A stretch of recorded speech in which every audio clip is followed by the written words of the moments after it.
Yourself? I spent the whole time at a rather poorly managed swim meet, so could have been better. Those drag on forever. They do. And these guys were taking, not only do they normally drag on forever, but these guys were taking where they were in between every event, they were putting 15-minute breaks in between every event for reasons that I have yet to come fully to conclusion. Well, they weren't gathering to the names beforehand. They waited till the event was about to start and okay, who's in this race? Yeah. Well, I guess. I don't know what they were doing. It was just I've seen that happen before, actually. God, it's just you got to be kidding me. But, yeah, so I just got home about 40 minutes ago. So luckily there was a break in between. We came home and I was able to do my prep work. So we're all good to go. I just, might have preferred to have a little bit of downtime on a Sunday.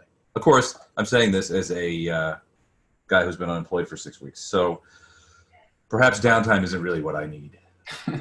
Yeah. Maybe I need something different I need uptime. That's what I need. Niagara. Hey, there you are. Hey, Andrew. How you doing? Good. How are you? Good. Thanks. Looks Hey, question. I know you're busy, or in my mind, you're always busy. What with calls from senators and Congress people. Sure, limo, cigars, the whole Right, 24-hour news cycle. Oh, fuck them all. I had a question about my character and some of the rules and such. When's a good time to communicate with you? Anytime. Les is not a communicator. I am a communicator. I'm a top drawer communicator. I communicated with you. But that doesn't mean it's efficient. Well, he's got a point there. Hey, Pat, if you want to talk after we get done tonight, or some other. Only take a minute. Yeah, why don't we do that? Why don't we just talk immediately after we get done here? Don't listen to him. Yes, no, listen. He's confession box, Doug. He's a liar. I'll have you know that you can see my pants are not on fire. Yes. So the entire premise. Using one of those fancy filters that makes your pants look not on fire. Yeah, that's right. Moving the smoke out of the way. I'm working on the green screen behind me. Thank you very much. Oh, cool. That'll be great for the. That'll be great for all the special effects. I still haven't figured out how to use it. Thank you. We're gonna put all that CGI in. Right now, the effect is he's in green. He's swathed in green velvet. I am suave. I'm very suave. No one ever. All I know is, okay, I was not able to be with all you on New Year's Eve. Correct. And so I was recently looking through the things, and as I looked at the roll 20 thing, I'm like, what the heck? There's that's not right. Yeah. There's nothing what's going on. There's things on fire. There's snow everywhere. I'm like, where is Snapper in all of this? Snapper was absent. So I know. So I think we're still waiting for a couple of people. Aren't we? Mike Phillips, are you here? No. I see Chuck. Hey, Chuck. Howdy. I see Gordon and Jennifer. Nice to see you guys, as always. Yeah. Dan, I see there, lurking in the darkness. So I'm always curious, Dan, why are the lights always off? The room I'm in, the whole right wall to the side of me here is all windows. So if I turn the lights on all the way, it's like being in a fishbowl. Oh, okay. You don't want your neighbors to see a little obvious. I understand completely. Yeah, he's on his computer. Get him. What's he doing? Let's watch him. Let's watch. Yeah. They'll be like, that doesn't make any sense at all. What's going on with it? I think we're still waiting for Mike. I see Mike is in roll 20, but he's not yet here. Also, Matt Meadow reached out to me. He says he's probably ready. So I'm going to send a quick email to the both of them. Hey, Les. And tell them to hurry the hell up. Oh, there's Matt already. Les. Be there soon. Last minute homework drama. All right, he's on his way. Yes. Is it possible to add our names to the tokens here? What? Are they not on there? leave a brush for 30 minutes. They're not on there. How weird is that? Yes, we can do that. Absolutely. It just helps. Yeah, because I know we forget each other. I would never forget you guys. Well, between A game, B game, 13C, Mike's campaign, Bob's campaign. Yeah, there's a fair amount of gaming going on. Okay, I stand corrected. Don, I will forget you. Okay. Not I'll quit never me, forget but Don. forget me. I keep trying to forget Don, and it just doesn't work. There's Mike. That's it. He's like a bad penny. Thank you very much. Butter, toast. Woo. All right, let me futz these things a little bit. How are you doing, Mike? Doing all right about yourself? Another day, another punch in the face. Who am I? We I'm are- Beltran. Never mind. Who We are are you? going to extend our Gen Con, by the way, guys. Are you? That's awesome. You are officially one of our 2 annual vacations, 2000. Hey, we need to make sure we coordinate on how we're going to party for that Gen Con. Like Well, it's 1999. Just say,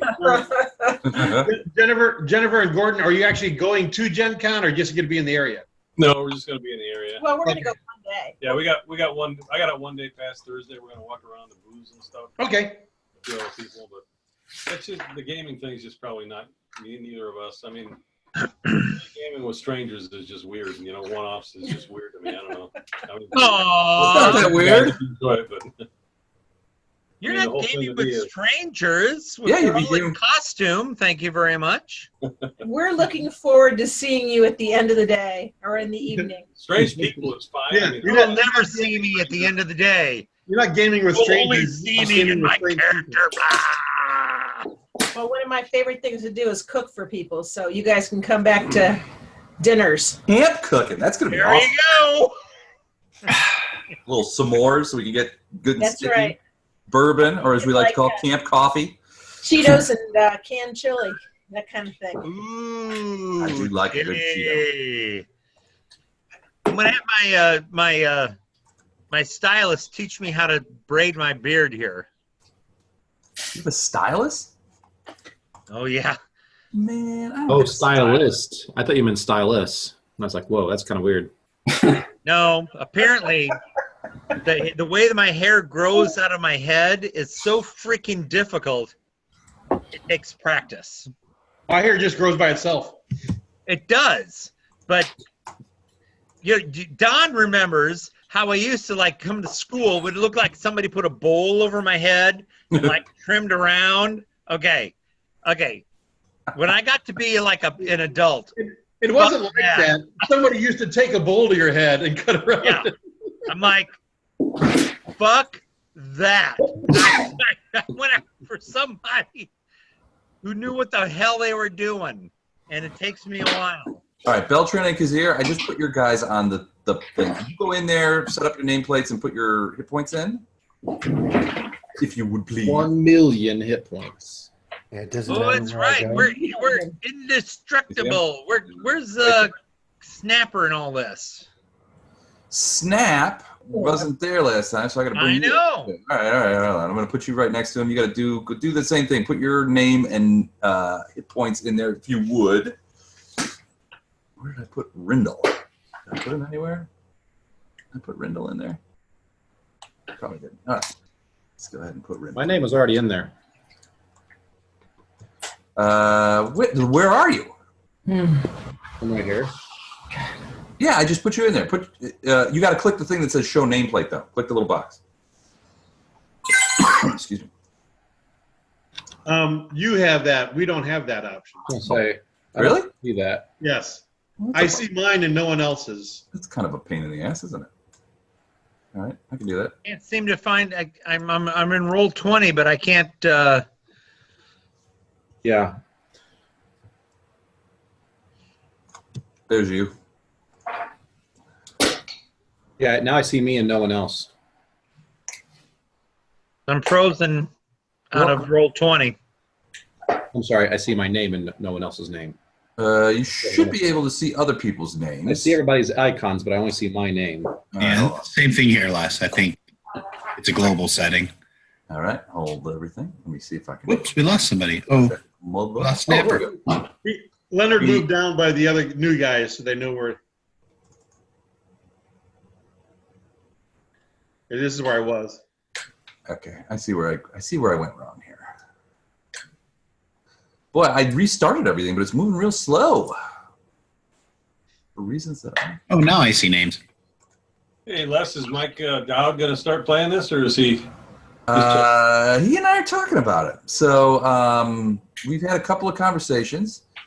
His Sunday evenings have lightened up considerably. So, yeah, I would not be surprised to see him start showing up on a regular basis reasonably soon.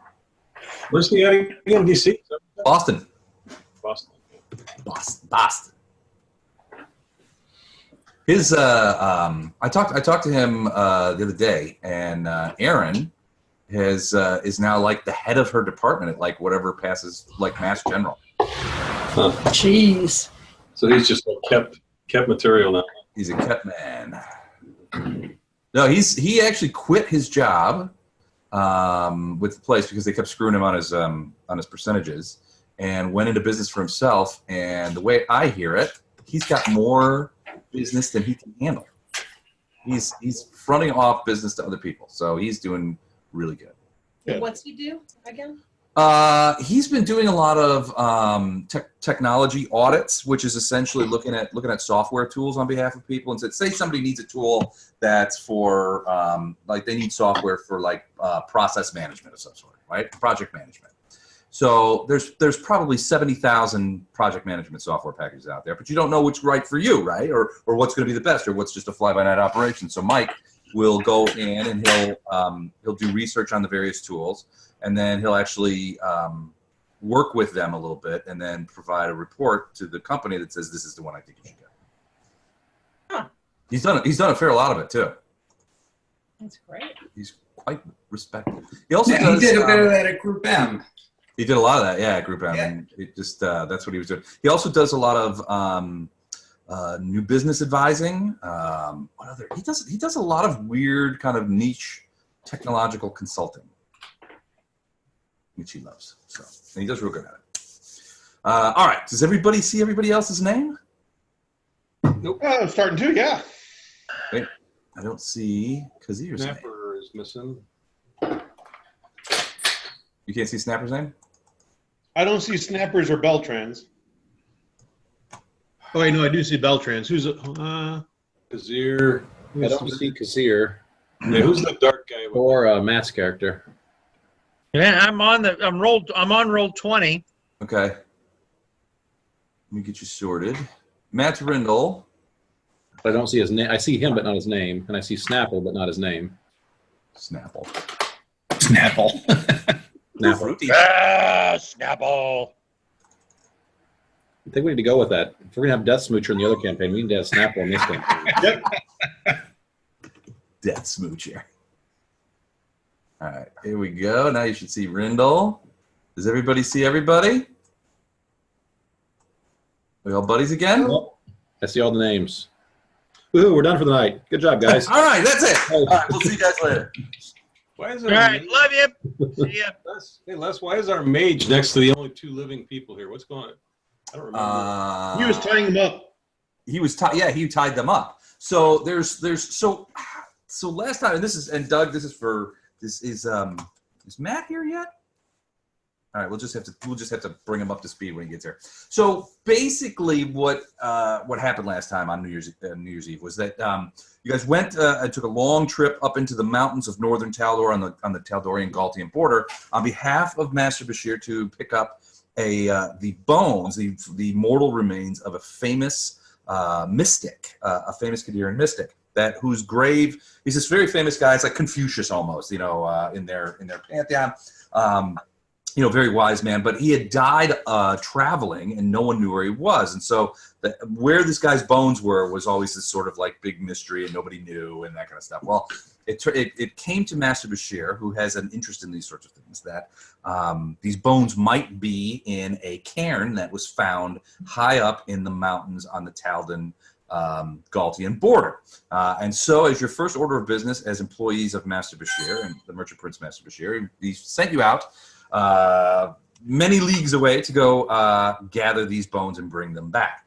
So you came to a place called Cania, where they rented you dog sleds. You did a skill check going up the mountain in various forms, one that initially went sideways, but was the skill challenge was ultimately fixed. Went up there, fought a remoraz up on this mountaintop. 7 of them.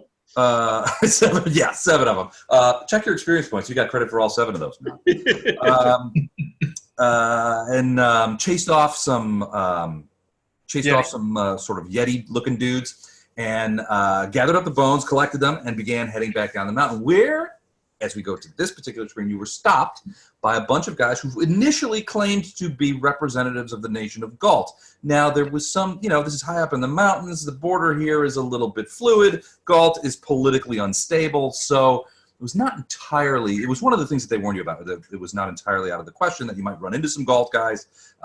They're known to be jackasses. You were advised to stay away from them if you could. You were confronted on the way down the mountain by a cadre of these guys who claimed to be initially that they were from Galt, and they wanted to inspect, what you were bringing down off the mountain for taxation purposes. And they wanted to take everything. Yeah, they wanted to take everything. At which point, a brouhaha commenced. Huh? So we killed them all, right? Oh, well, no, you didn't kill them all. One got away. And then Phineas mesmerized several of them with his music, and who Leonard would go around and then tie up. So where you guys are now, you're still up on the top of the mountain. You've got a couple of their dog sleds are on fire. Those poor dogs. And several dead. This big log trap right in the middle of there. So this log trap is the idea: if you came dog sledding over that log, it would set it off and flip you up into the air.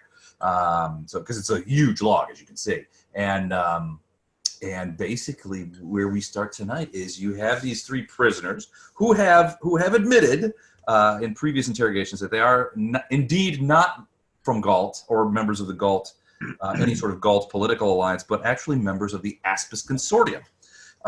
The Aspis Consortium is sort of an anti-Pathfinder group. Now, you guys aren't Pathfinders anymore, having resigned, but the Aspis Consortium also has its hand in a lot of different mercantile pots, and certainly their interests align quite nicely with the interests of Master Bashir, meaning that they would probably be competitors of you guys and for these kind of things. And your guess is that they too were trying to collect the bones, except for they took the easy way and they're just trying to collect them from you, which turned out not to be the easy way. And that's where we start tonight. You have a llama. You have a llama, which frankly ruined a lot of things a lot of elements of the Aspis Consortium.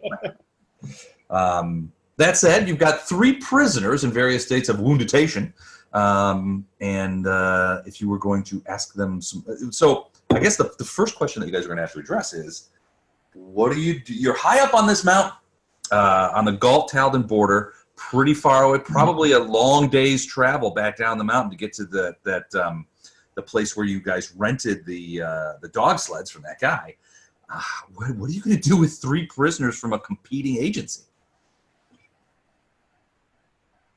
Bug food? We're going to tie them up on the burning dog sleds. And do paladins in this place? Send them down the hill. Well, you've got 2 of their dog sleds. Those other 2 dog sleds that are pretty much ablaze. They're done. Is that their dog sleds? Putting out the dog sleds that are on fire. Those 2 to the north there are their dog sleds. Right. As are the 2 to the south. Now, you guys, I'm assuming you guys ran over and sort of let the dogs out to keep them from burning alive, because that would have been quite a bit of noise. And, You know, you don't That's have to what be, I was doing. you don't have Just to be a paladin to let a dog out. You know what I'm saying? We'd be like Scott, but nicer to the animals than we are to the people. We sell the dogs for slavery. Oh, well, So those dogs are loose. They're kind of running around, yipping and making a lot of noise. You have 2 extra sleds, which will make the trip downward a bit more comfortable. But what do you got 3 prisoners tied up out here on top of the mountain in the middle of nowhere. It's a bit of a dilemma. I mean, you could take them down. So I think you guys have a couple of options here. You could tie them up, tie them to the sleds, take them down the mountain, and I don't know, turn them into somebody. There's not. I don't want to turn them into anybody because we're really not doing a legal thing here either. So kind of, yeah. There's that. There's also the just like slit their throats and burn the bodies kind of thing, which not entirely out of the question, but certainly I would think slaying, just flat out slaying defenseless people. It's edging into evil territory. Let's give them daggers, and then we'll let Llama like chop off their head. Fair combat. Set them free and follow them back to their lair and take all their shit. I like that idea. What was that? Somewhere. Well, so what they'll tell you is that most of these guys are from Yanmas. So they have these badges on them, these bronze badges that identify them as consortium members, and they're typically used to identify each other, in various games. Because what the consortium does often is it'll hire locals to handle local business. And so you might have a guy who has a small tavern in town, but the consortium pays him extra to go and, rustle cattle or, take a package from A to B, that kind of thing. They use a lot of local talent. And these 3 guys will tell you that they're they're just regular guys from Yanmas, right? Who occasionally do jobs for the consortium. They're not what you could you'd be hard pressed to consider them like full consortium members. So we're going to take those. We're going to take those badges. We don't need those because even though we don't need the exactly badges, we're still going to take them. Okay, so there's probably 1, 2. What do we got? 6 badges? 7 badges? 7 badges. Can we convert the 4 dogs into a 6-dog sled so we could haul more junk? We've got duct tape. I think we can. Yeah, I mean, it would take a little rig. And does anybody have? I mean, what kind of skill would that be? Hello, Matt. Profession sledder. Hey, there's Matt. I mean, are these guys sledders, Les? Can we have them do it? Just barely. Well, they can run the dog sleds, but I mean, how far do you trust these guys? They Not probably. very. I mean, and let's be honest, they probably got their sleds from the same guy you got your sleds from. We want each of them just riding as a passenger bound on a dog sled. Where are we taking them though? I don't want to take them anywhere. Okay, so they said they were from Galt. Would the authorities from Galt like to know that somebody is impersonating them? But if we take them to the Galt authority, Okay, I'm not saying that yet. Okay. Would the Galt authorities like to know someone's impersonating them? They might be interested to learn that somebody's been pretending to be Galtian border patrol. So if we just take them back down to where we got the sleds from and tell that guy, hey, we're leaving these prisoners here. You can tell the Galt authorities that they were impersonating them. Now, if we kill them and leave them in the snow, no one will know. it's plenty cold enough up here for. I was going to say, says the cleric who's responsible for healing all of us. There's a cleric who's chaotic neutral. Thank you. I don't care about anybody but our party. He makes a good case. Yeah, you missed. Seriously, we are wasting time. Kill them. Like, weren't we in the desert? Bury them in the snow. Let's move on. Bill's like, what happened to the desert? Can you guys bring Matt up to speed? Yeah, I'm so cold, guys. Nobody told me to dress for the winter. Kill them. Leave them in the snow, and let's move on. I say we just leave them in the snow and take their stuff. Can we just And leave kill them? them. Don't we have a busted up sled? Leave them the busted up sled. Just let him walk home. I'm chaotic good. Doug, not all of us are chaotic neutral. Well, and that's why we're like, you're going to hear me go like, bah. Okay. Kill them, put in the snow, and let's move on. Let's leave them here and move on. Yeah. Well, Okay. what if they escape? What? What do we care? Well, We care because they fucking will tell on people about us. Kill them, put in the snow, and I let's can move on. hypnotize them and We have what we came for. We're Just just going something to for go them. down the mountain and leave, right? Yeah. That's right. Kill them. Let's move on. You don't have to kill them. I mean, we can just leave them. They're just hired. No. Kill them. Let's move on. Yeah, this is starting to sound familiar. This is the refrain I always hear when I wake up. But I wait Kill them, let's move on, get their stuff. No. Not take their stuff. That would be evil. I'm not evil. Wait, Kill wait. them. Let's move on. Wow. I love Let it. them keep their stuff, You let them keep their stuff, but they'll be but dead. they're dead. Lemma laughs out loud. Tell Snapper, you kill them. I'm not. Oh my gosh. Snapper will tell Lama, you take their stuff. I'm not just taking telling their you. stuff either. Let's move on. I don't need their stuff. I'm I done. don't need their stuff either. They're boring cat toys. And we don't need them. Let's just tie them up, leave them here. It'll take them a while to get out of here, and we'll be long gone by the time they get out of the ropes. Sounds good to me. All right, let's go. Let's go. So- Why don't you cut- So one thing. Why don't you So cover what the is- ropes what- with something delicious so other monsters can help gnaw the ropes for them? Les, what do you got to say? I just what's happening? What are you guys doing with these guys? I'm still laughing at Snapper says it's not evil.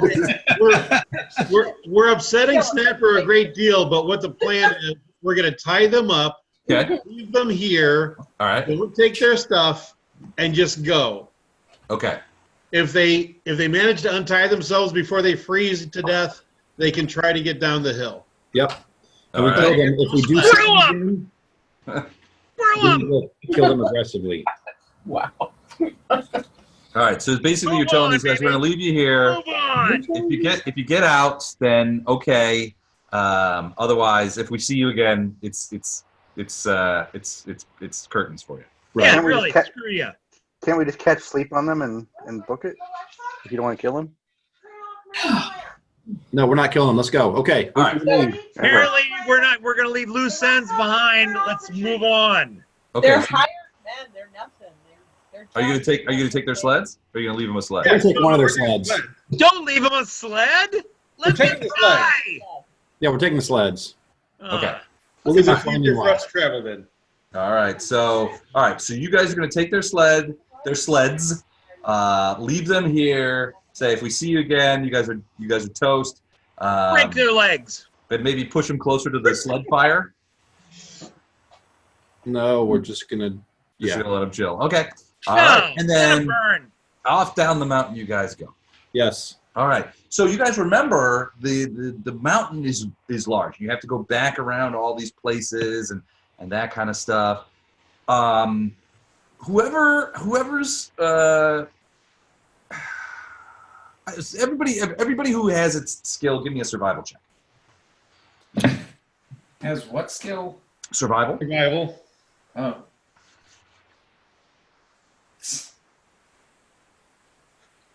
Any bonuses there or anything goes with You're that? gonna Skill just check, do yes. this for roll 20.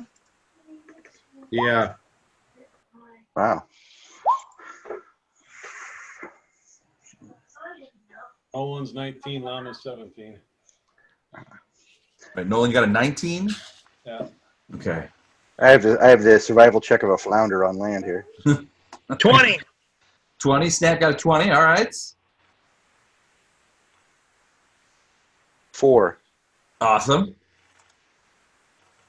Out of 4. You got a 4 too. Okay. So Snap, you got the 20, right? Yep. All right, so you guys are ripping down the mountain, and you're really the only one that see this. But as you are going down the mountain. You pass a certain area and you're like, wait a second, that looks weird. And you kind of slow your sled down and you look over, and tucked into what looks to be like a little snowbank, well, frankly, it looks like 2 little feet sticking out. Now, you're kind of far away from it, but that seems odd. I move over, I guide over, and I want to check that out. Okay. All right, so you skid to his out. You guys see him do that. It is actually 2 little booted feet that are stuck into a snowdrift. You grab onto the feet and pull it out, and it's a body of a guy who you recognize. He was one. Remember when you guys were first at the drop point where you rented the sleds? There was the one guy you talked to, and then there were some other people wandering around. This is one of the guys who was wandering around. Now he's dressed for winter weather. You can see that next to him, stuffed in the snowbank, are a big pair of big snowshoes. So he looks like he was on foot and coming up the mountain, but his body is battered and broken. He looks like your first thing is you worry about avalanche because it looks like he got hit by a boulder of some sort, but because he's so busted up. But as you look closer, if anybody wants to take a look closer with a heal check, maybe there's some information. I'm going to do a heal check. Okay.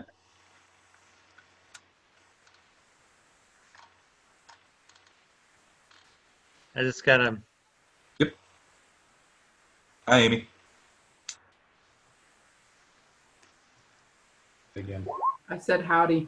A 20 on a heal check. 20 on a heal check. Okay, so what as you look, you can see that he has been struck, not by one large thing, but multiple smaller things. This guy got looks like attacked by creatures with or something with and killed by blunt instruments. He's been bashed. Now you're not sure. He's out here all alone? He's out here all alone, and somebody killed him and stuffed him into this thing. The other thing that you notice with that 20 heal check is that he's not frozen. So you're not a mountain guy, but at temperatures like this, a dead body is going to freeze solid in probably 12 to 18 hours. So whatever killed him is around still. It's not. Yeah, he's not frozen. Now he's cold, but he's not frozen, sir. All right. Other than that, you don't see anything. You guys do anything? Just check out the body or search him or anything like that? Yeah. We should search. Well, yeah, we'll search him. Okay. Offer an aid. He's wearing a breastplate, which is really dented up and crushed, which is how you got you. And you took it off to take a look at his chest and you saw that he was really banged up. But as you're sort of looking around, he doesn't have any money or anything. He's got a short sword on him. And this breastplate, but and a pretty nice bow, not a composite longbow, but a regular longbow, but it looks to be masterwork longbow, and a big thing of arrows. But as you are sort of clunking around in his thing, you grab his cloak, one of his cloak, and you realize that there's like a lump in it of some sort. So you kind of pull out a dagger and you cut it a little bit, and sewn inside the cloak is a silver coin and some sort of message, like a piece of paper. Now the piece of paper doesn't look like it has. It looks like it's in some sort of code, and frankly, you're not sure if you got the time or the energy to just decrypt it now. But it is some sort of note. And then the silver coin that you first thought was a coin is actually what it looks to be, a silver Aspis Consortium coin. Like you saw the bronze ones on the other guys and you took those. This one is silver, which would be, to your indication, some sort of permanent member of the consortium. Detect magic on the coin and the letter. Neither of them are magical. Set timer for 11 minutes. 11 minutes, starting now. Wandering around the guys down in Galt that sent us up here. Is he a traitor to those boys? No, he's a cop looking for us, probably. Can I read the letter? Do you have like a linguistics or some sort of decipher script or anything like that? Yes. Not a good one, but we'll try it here. What is it? Well, skill at 8, linguistics. Okay, try that.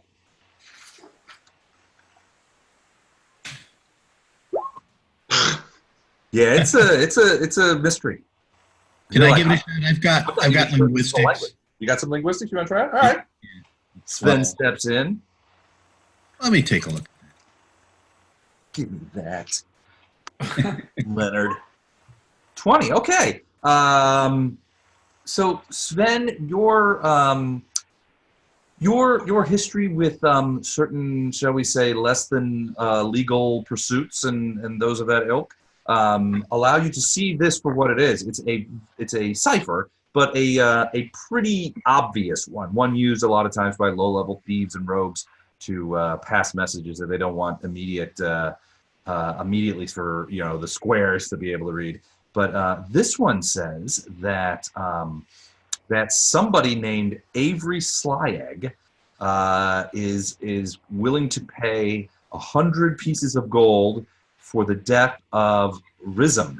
Now, Rizm, you'll recognize that name. It's only the last name, but you'll recognize that is the name of the guy who rented you your sleds. The guy's name's Rizm Aklon down at Cania's Drop. So the little outpost is called Cania's Drop, which is a weird name, but the guy who rented you the things is a guy named Rizm Aklon. And this particular note says that there this guy named Avery Slyegg is willing to pay 100 pieces of gold for the death of that guy. Okay, I let the party know. We need to get downhill. Are we going to kill that guy? And take No. collect 100. Warn him that there's a price on his head and find out if he knows why. Collect 100. To you already? My goodness. And I'm the one that's referred to. Be known as the snapper effect. The snapper effect. Instead of everybody gets murderous. They're just like, let's kill them all. Snapper effect. That's great. That's a classic. You can't take the 100 gold, but we can kill it. Yeah, that's what I'm saying. Well, Snapper effect. It's one thing to kill a dude when when he's down. It's quite another when there's money on the line. That's that. That's a different kind of animal. All right. So as you guys are moving down the mountain, hold on a second. And now we're skiing. No, you're still taking the sleds. So you guys are moving down the mountain, and you're about you're getting pretty close. You're about maybe 2 miles away, but off in the distance, towards Cania's Drop, you can see in the very clear, sort of as you're coming down the mountain, you can see off in the distance, you can see what looks to be a column of black smoke. We're too late. Frankly, you think that that's Cania's Drop. Yep. Well, let's go home. Screw it. Well, we go home that route. Yeah. Well, here's the other thing. Your horses are there. Looks like the work of sand people. Traveling single file. We're meant to think that, but these guys are side by side. Yeah. Poor Aunt Beru. Side by side. All right, I'm getting everybody's tags here. I'm moving them over. So Thematically, should have said snow people. as you get closer, you definitely feel like that's smoke. Something is on fire.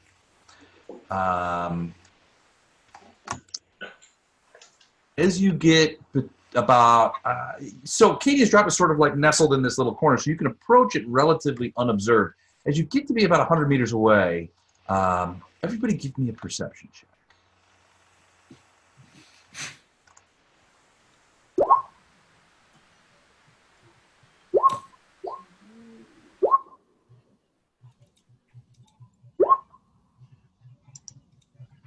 Ooh, Sven's got one. Phineas got a good one. Hold on a minute. All right. Lama rocking it out. A lot of 16s. Now, which one was Lama and which one was Nolan? Got the 31. Okay. Snapper, solid 11. Gentleman's 11, if you will. All right, so you guys, you get close, and the smoke is pretty thick. It's filling sort of this little. It's sort of nestling downward inside the valley that you guys have kind of like come into, and you dismount your sleds and begin moving closer. So then you start to think too. Those of you who got over 20 on your perceptions, you can hear. Obviously, everybody sees the smoke. You can hear as you approach closer the sounds of roaring, that kind of thing, and clashes of arms, that kind of thing. You also hear horses whinnying quite loudly. And Lama, was that 31 yours? Yep, that's Nolan. That's Nolan. Nolan, as you get closer, nobody else detects this yet, but Nolan, as you get closer, you take in a breath and you're just like, whoa, that's a really bad smell. Like really Nolan, something are you eating smells. chili again? Something smells bad in that valley, real bad. Oh my God! It's Leonard. All right, so I'm not even there yet. So you guys are. I know. So you guys are approaching. How do you want to do this? So where Cania's drop is, it's sort of like the path kind of comes around, and there's a little bit of a snow hill, and you can sort of come around the bend and hit that sort of big road, that sort of big open area that leads right into the town. It's not a town; it's just an outpost. But you could do that, or come over the top of the snow if you want to go overland. It's your choice. How do you guys want to do this? Or stealth up and see what's going on in there? Amma wants to run. She's ready. She likes her horse. Damn it! I hear. You can hear him whinnying. You can hear multiple horses whinnying away. Full frontal assault. Yeah. Here we come. Full frontal assault. Full frontal assault. All right, you guys, put it in gear and head down to the path. Snapper's gonna be behind them all, chasing you on. All right, you guys come to the thing. Ringo makes a prediction that anything that's not on fire now will be on fire in 2 minutes. Almost certain. Hold on a second. Wow, you got some stuff. All right, hold on. Let me tell you what we got here. All right, so you guys whirl around here, and it is chaos in this valley. So you see. So the first thing you notice is that two of these guys. So you remember those Yeti dudes that you saw up on top of the mountain? Yeah. Those were maybe 7 or 8 feet tall. These are more like 11 to 12 feet tall, and they're armed with big clubs that have obviously been. So these are much bigger. They look a lot alike. From a point of view of that they're sort of Yeti-like. They have white hair, red eyes, that kind of thing. You see two of them chasing your horses, and you can see the horses over here. They're running back and forth, and they're sort of like kind of corralling them. Another one over here is sort of watching the show, not really doing a whole lot. You've got what looks to be a dead. If you look further up, you see what looks to be a dead body over here. Another one of those bigger guys and a little guy. Those over there look to be, and I hate to say this, but it looks to be a pile of dead sled dogs that are have been stacked up, maybe for food. And then towards the back, you see a bunch more of those Yeti guys, the regular sized ones, sort of running around. They're sort of roaring and cavorting. They've already torched the one building out here. They're getting ready to put this building to the torch. They've got torches, and they're getting ready to do that. And that's the scene that you walk into, as you see here, is this sort of chaos and thing. You're not sure why they came down all the way off the mountain, but it may be revenge for what you guys did, killing the Remoraz and its eggs or something like that. Don't know. You said these dudes are 11 feet tall? Yeah, 11, 12 feet tall. They're big. I guess we've done all we can do here, fellas. Let's go home. Well, at least let's save the horses. I want my horse. Right, yeah. I said before we do any horse saving, let's roll for initiative. Hey.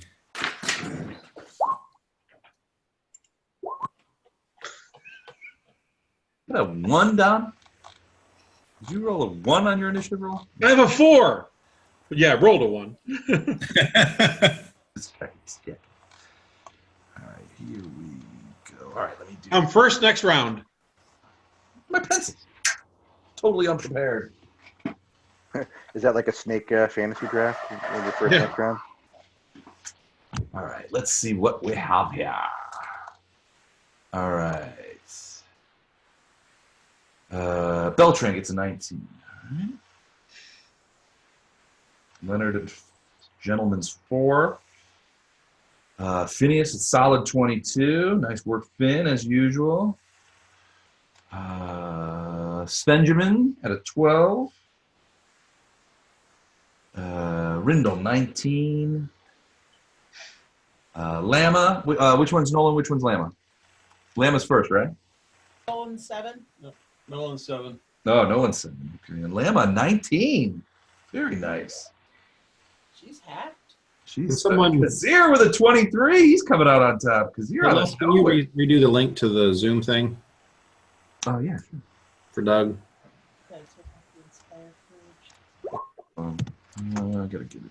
Thanks, Les. I'm back. Okay. I'm glad I could help. All right. So now, okay. So let me roll mine. Init. Where's the init? Okay. And for those guys. All right. So do 2 sets. So 11. And. All right. Cool. All right. So you guys run in there. And honestly, the bigger guys are sort of distracted. They're trying to catch the horses. They're doing other stuff. They're not even looking. But you know who spots you? This jackass right here. And he starts yelling, hooting in Yeti fashion to his buddies behind him who sort of like pick up. But before that, Kazir and Phineas, you guys get to go. Now, yeah, go ahead. Just as you might not have seen my email, but I get to go as if I got a 24 this time. Okay. That's my new rogue ability. Oh, tell us about that. So I picked up something called Snapshot, which means that in the surprise round, I move as if I rolled a 20 on my initiative, even if I didn't. Ah, gotcha. Okay. So that's for that. So you will go now as well. Okay. Now, before you guys go, I need a perception check from all of you.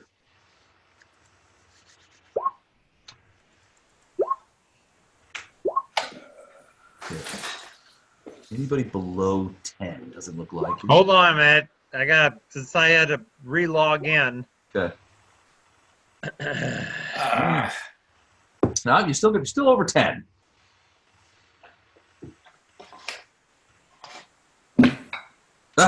Snap. All right, everybody but Snapper. Snapper seems to be I rolled a 1. Snapper. You were doing chuck rolls tonight. No shit.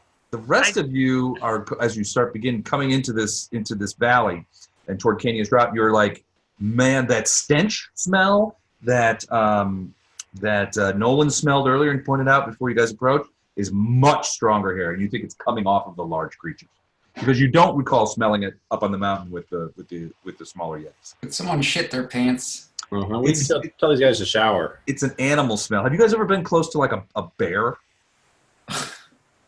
In real life? Not today. Okay, so bears. At the zoo, but they're bathed. I was young. I needed the money. I mean, bears really stink. I was in college. It doesn't count. It doesn't count. It was just experiment. Drunk and silly. And all right. Sven, Kazir, Phineas. You guys have the drop on these guys for right now. They're flat-footed, at least as pertains to you. But those horses are starting to get skittish as they kind of. You're not sure if they're going to eat them, if they're going to, they sort of can't ride them. Isn't that just off? So,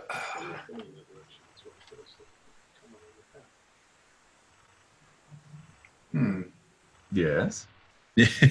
I'm thinking it's hurt. It hurts. Well, Sven, Kazir, if you guys have something while Phineas is thinking over some options, what are you guys going to do? Sven, I got a feeling that you're going to shoot at something. Are we at the bottom of the valley, Les? Where are we at? Yeah, you're at the. Oh, yeah. I'm sorry. Can you not see your guys? No. Well, Yeah. we're out in the white. We're off the map there. Oh, but you can. Yeah, I mean, you just. We see our tokens. Yeah, you just Okay. move on to the map from there. That's kind of where you are. Okay. But that's how far away we are. Yeah. Yes. So if I move on to the map, I've moved. And I don't see me. No, if you use the range, you can see how far you can move. Sorry, Chuck. You seem to be getting even. You're so quiet over there. We must have forgot all that. Let me find. Where is Kazir? Kazir, you were on the last map, right? Yes. Oh, there he is. All right, we got you. Cool. We'll be there momentarily. And put you right up front so you can lead the attack. There you go. All right, so what are you guys going to do? Well, while Phineas is figuring it out, Sven, Kazir, Sven, you Just start singing, Phineas. strike me as a kind of dude who likes to shoot an arrow. Performance or Is it the one that helps for attacks? Yeah, this is probably more of a combat situation. Do we know if these things are either immune to fire or afraid of fire? No idea. You could do maybe a knowledge nature or knowledge I'm happy to do it. And let me roll. mountains or something I'm like happy to that. do it. Can I do it? It's not your turn. You can on your turn. I will on my turn. I'm gonna cast Mage Armor. Okay. Excellent. And Phineas, did you make up your mind, or should I go ahead? go ahead. And move to there. All right, per Les's point, I'm going to take 2 shots at the big guy right here. All right, you're going to shoot from the back rank there? You're going to shoot over the top to everybody? Yep. All right.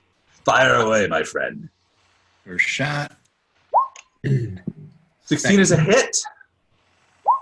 9 is a miss. All right. First arrow is like shunk. As a reminder, this includes sneak attack damage. Yes, it does, because they're flat-footed. What did we roll? Whoa! 24 points of damage?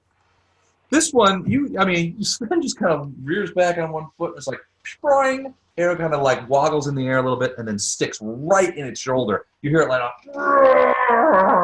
as it screams in pain as this thing sticks right in its shoulder, right into its rib cage, and it's like, and it looks over at you, and the rest of them are all looking over at you like, where did that come from? And now they see all you guys, the determined faces of the B team squad when confronted with the loss of their horses. Yeah, don't screw with their horses. Don't mess with the horse flesh, my friend. All right, so Kazir, you're there. You did Phineas?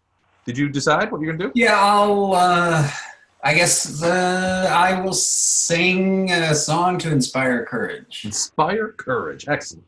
Nice. Are you gonna move at all? Or are you gonna stay hanging? Yeah, I'll move right here cautiously. Okay. All right. Now is that +1? +2. That's +2? Okay. Yeah. For Inspire Courage? How the hell did you do that? You just said. I got promoted. Sweet. Just. You got the whammy bar on the guitar now, so it. Yes.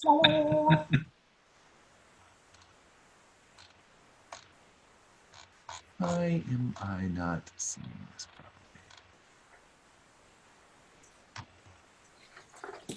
properly? All right.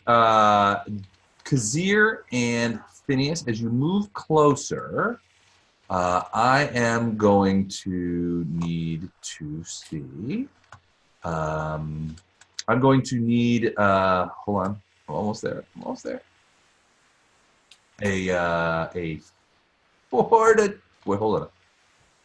Save versus. It's just so dumb to find. Hold on a second. All right, I'm going to need a fortitude save. Fortitude? Yep. Oh, dear. Jeez, okay. See if I shit my pants. Kinda. Oh, this will probably get sick. What'd you roll? 20. 20? What, Kazir, what did you roll? 7. Ooh, 7's not going to be quite enough. So the stench is so terrible from this thing. The smell of it is that you gain the sickened condition, which means -2 penalty, attacks, weapon damage, saves, skills, and ability, as you are barely keeping your breakfast down from just the stank of these things. Damn. Brutal. So basically, the song nullifies Right. the Yep. sickness for you. Hello, Zen. All right. Next up, Beltran, Rindle, and Lama. I'm going to place 2 shots at this guy. Actually, you know what? If Lama's going at the same time, I'm going to wait and see what she does. Well, that guy's within my range for Right. an attack. Right. So I'm going to let you go first. Okay. Well, then I'm going to go do just that. What do you do? I'm going to run here. All right, you're going to run up to him. Excellent. Single attack. At Or- +2? At +2? Oh, well, if you can charge.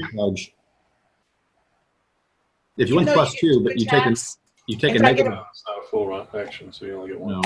Move. 21 will hit. Scimitar comes whipping around. Ka-ching! As it slashes into the deep, matted fur of this creature. two-handed attack plus 13, right? Oh, it's +2 for the charge too. Oh, okay, doesn't matter. Okay, I'm sorry. D6, 17, whammy. Ooh, 22 points of damage, scimitar damage. That's pretty steak. And it is going to be enough to kill this one. It goes down in a pile, roaring as blood, bright red blood, just comes squirting out all over the snow in a gory tableau. The rest of them are like, whoa, and start coming over. Okay. All right. Beltran, Rindle, what do you guys Then do? I'm taking 2 shots at this guy. You taking? He's coming over towards Lama, as you can see, sort of like boom, boom. If it bleeds, we Well, I'm can kill taking them. 1 shot. Ooh, 1 shot. 14's gonna miss too. So good. That is an unconfirmed fumble. So just 2 misses. Now Rindle, what about you? Rindle, how many hit points you got? I have 22. 22. 24. 24. That's even better. Even better. Hey, does the 16 hit? What's 16? Because this is without the song stuff in it. Oh, as much as I hate to admit it, 16 does hit. Okay. 9 damage as an arrow goes shooting into him.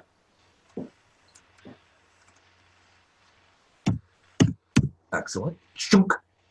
And he looks over, and sees for the first time clearly the cluster of, well, he would say is food, coming towards them, weapons outstretched. Rindle, what do you do? Do you need my hit points for a reason? I First, put I them was, in already. okay, I was going to. You said I could do knowledge nature? You can, yeah. You have knowledge nature? Yep. Back when I started adding my skill points from 3rd level up. So for knowledge nature, for every 5 points above DC 10, I will give you 1 piece of information about these creatures. How about that? As 1 piece. All right. So you want what kind of information are you looking for? Like weaknesses or powers or something like that? Yeah, weaknesses specifically towards fire. Okay. They are indeed. You know that these are called the Tear, which is the local name for essentially Yetis. Tears and rip. Tear, T-A-E-R, and that while they are immune to cold, they are indeed vulnerable to fire. Huh? Nice. Burn them. Yep. Beat them, burn them, blow them away. Burn. You want some fire, Scarecrow? All right, so I'm just make sure I have the distance here. How far do you think I am the one that just got hit with the arrow? Is that 45 feet? It might be a little further than that. I want to say. It's more like close to 60, 55, 60. Yeah, I was going to do. Checking I want to do a flaming sphere, but I'm not sure it has the range. Well, let's have a look. Looking for the spell here.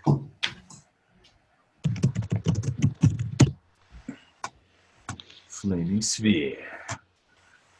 Range is medium, 100 feet plus 10 per level. All right, 5-foot so diameter spear, a burning globe of fire. Rolls in whatever direction you points and burns those it strikes. Moves 30 feet per round, and you can plant it wherever you want. You can ascend or jump up 30 feet to strike a target. I'm going to. Oh, I can plant it. Okay, so yeah, I mean essentially you like roll it into somebody. Okay, so that's what I'm gonna do. I want to move up So it should hit target in this turn, right? If I Oh, move yeah. up. Yep. So I can't seem to grab my guy. Because I'm grabbing the wrong guy, sorry. All right. That'll hurt you. That could hurt you. How far was that? Is that 20 feet I just moved? Yeah, about that. Okay. And then I will put it right wherever I can. The third. I want it to hit this turn, so. All right, so you basically, so it I don't have anything else to burn. Depending on where you plant it, I mean, essentially, I mean, if you plant it like in direct line between you and it, so like right there, and then you just rolled it right at the guy, it would hit him. Okay. Yeah, in this case, like, there's no benefit to have it starting way behind because there's nothing else to set fire here. So I want to bowl for Yetis. All right. Kawap. All right. So according to this, I make a reflex save to avoid the to negate the damage, basically jumping over. All right. So what is the reflex save for you for a second level spell? You want the DC? Yeah. 17. Ooh, that's hard. Who's talking to Alexa?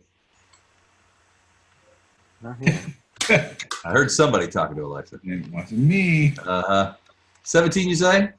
Yep. What'd I get? 8. He did not get it. So 3d6 vulnerable, which is 150%. So go ahead and roll the damage. Nicely done. Using your wits.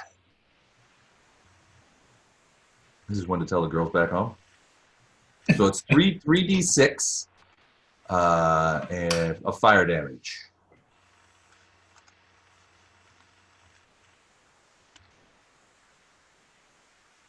You gonna roll it, Matt? 11 and another half, so that'll be 5. So 17 points of fire damage, and you see this fire just whap into him, and it is definitely like freaking out. It does not like fire at all, and it is not happy. Now, does Flaming Sphere catch anything on fire? It doesn't matter because it just can follow him around. So it lasts for 1 round per level. All right. It does not catch you on fire, however. It ignites flammable substances. It touches and illuminates the same area as a torch. So, flammability, it catches on fire. I have to make another reflex save at the same DC, don't I? Next round to avoid catching on fire. Yeah, and my question is, when it's burning, does it smell better or worse? It smells worse. If anything, you're guessing that the smell that is coming off these things is from some sort of like protective oil or skin oil or something like that gets into the hair and protects it. That oil now is like lighting up like and is burning. So yeah, imagine a really bad hair fire with an underlay composition and poop. Enough to make it sick.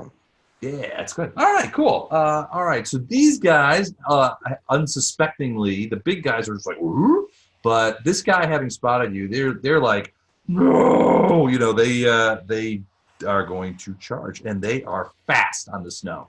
So they all begin running towards you. So let's go 2, 3, 4, 5, 6, 7, 8, 9, 10. I'm going to move everybody their first movement. 6, 7. So these guys are really fast. They actually have a speed of 50 in their element.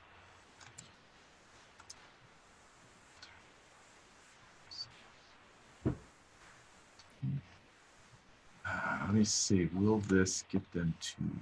So... Yeah, son of a bitch. I don't know. They're not super intelligent, so I think that they would probably go. Well, no, they would come in here. This one would probably go to Lama, or he'd jump up here on top of his dead friend. He'd go there. Come back to here, and these two would be in the middle. So they're approaching. And the smell is getting horrifying. Because you're already affected by it. Lama, you made your save, correct? I didn't roll for it. Fortitude. Yeah, I'm gonna need a fortitude save from both you and Rindle. And Boss. Actually, you know what? Everybody make a fortitude save. Again? Do Yep. it. No, Fort not save. Phineas Well, no, left. Kazir and Phineas do not have to. Okay. Sickened. Okay. Lamb is okay. Beltran is sickened. Snapper's okay. He loves the smell. Loves the slop. Rindle's barely okay. Sven's okay. Nolan's okay. Leonard's okay. So I think the only two people that are affected by the stench are Kazir and Beltran, both sensitive types, both take on the sickened condition. Lamb rolled natural 20. I think she's rolling around in it. She's like, give me some of that hair oil. All right. Next up, Sven. Now, No, I go back to my normal now. you go back to your normal. Okay. So this would be your normal, but since you already went this round, now it is the bigger guy's turn. Let's see what their speed is. 60 feet. So this guy's going to break off from the things. 1, 2, 3, 4, 5, 6, 7, 8, 9. He's going to come there for his movement. This one is going to come.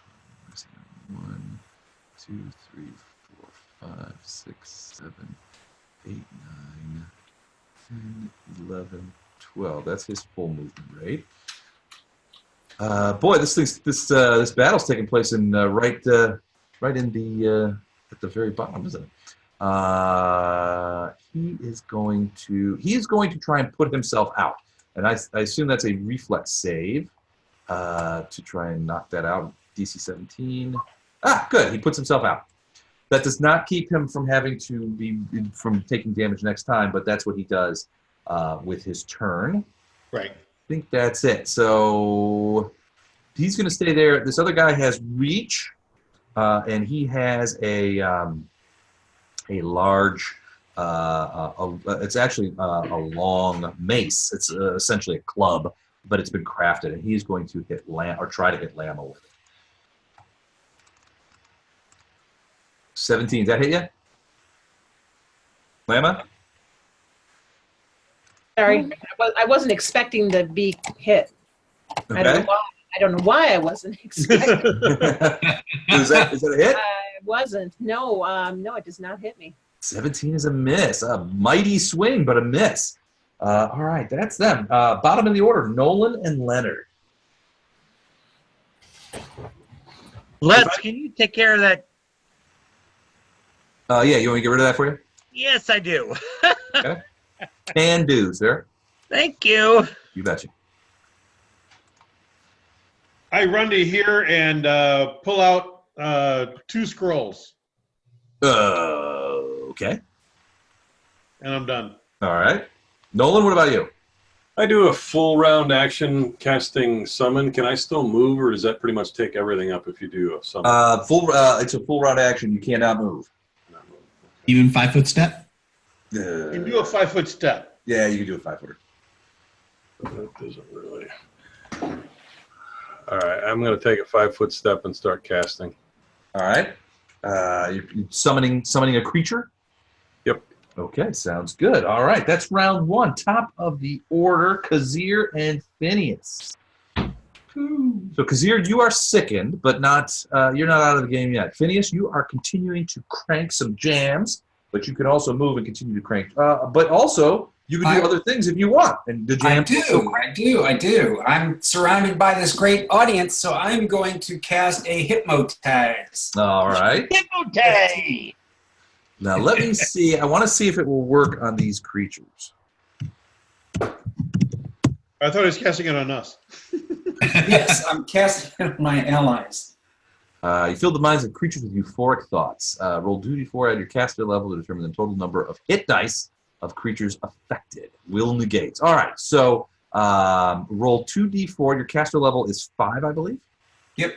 Okay, so 2d4 plus 5 to see how many hit dice of creatures you can affect.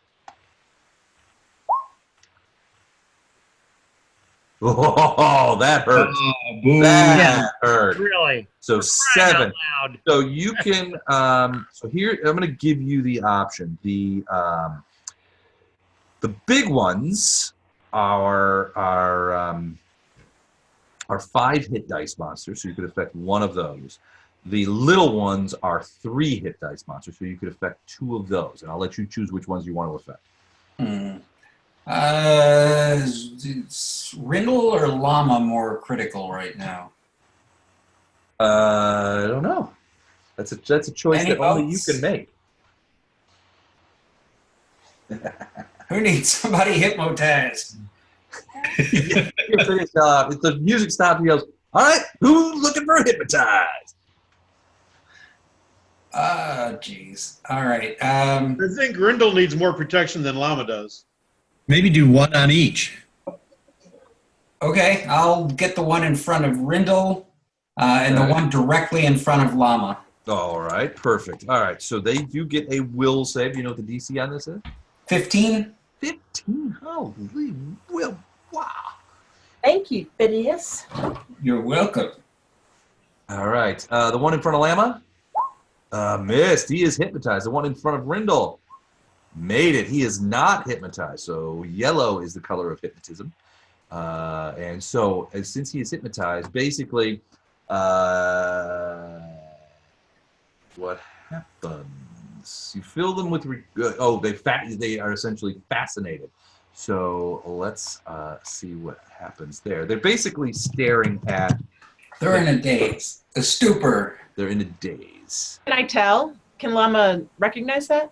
Well, I mean, it didn't have any weapons, but it's like it was getting ready to strike you, and roughly about the head and shoulders with its meaty, hairy arms, and then it just kind of sort of dropped over, and you see it sort of looking over at Phineas.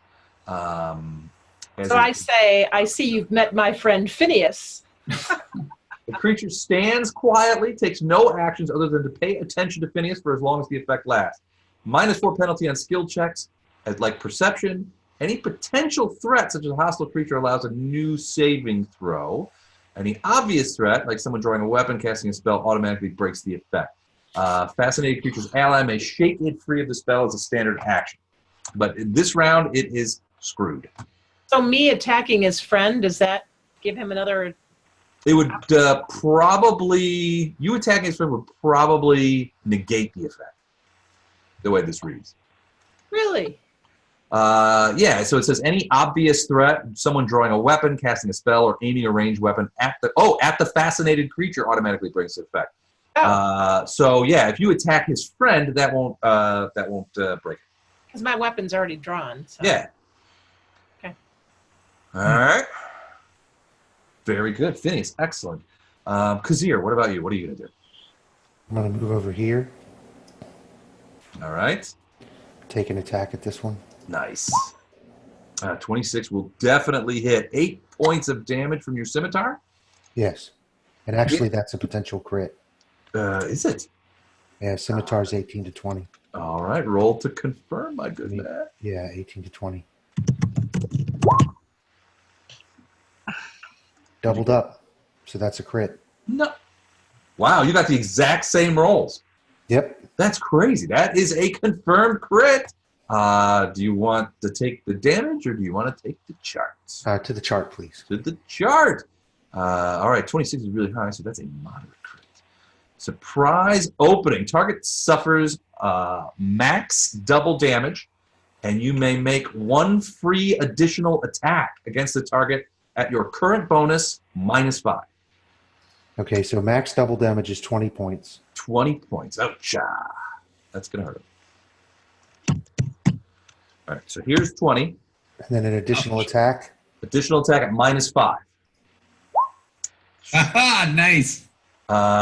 23, is that, did you add the -5 in? No, that's 23 minus 5. So an 18? Yeah. That's a hit. So it has 5 hit points left.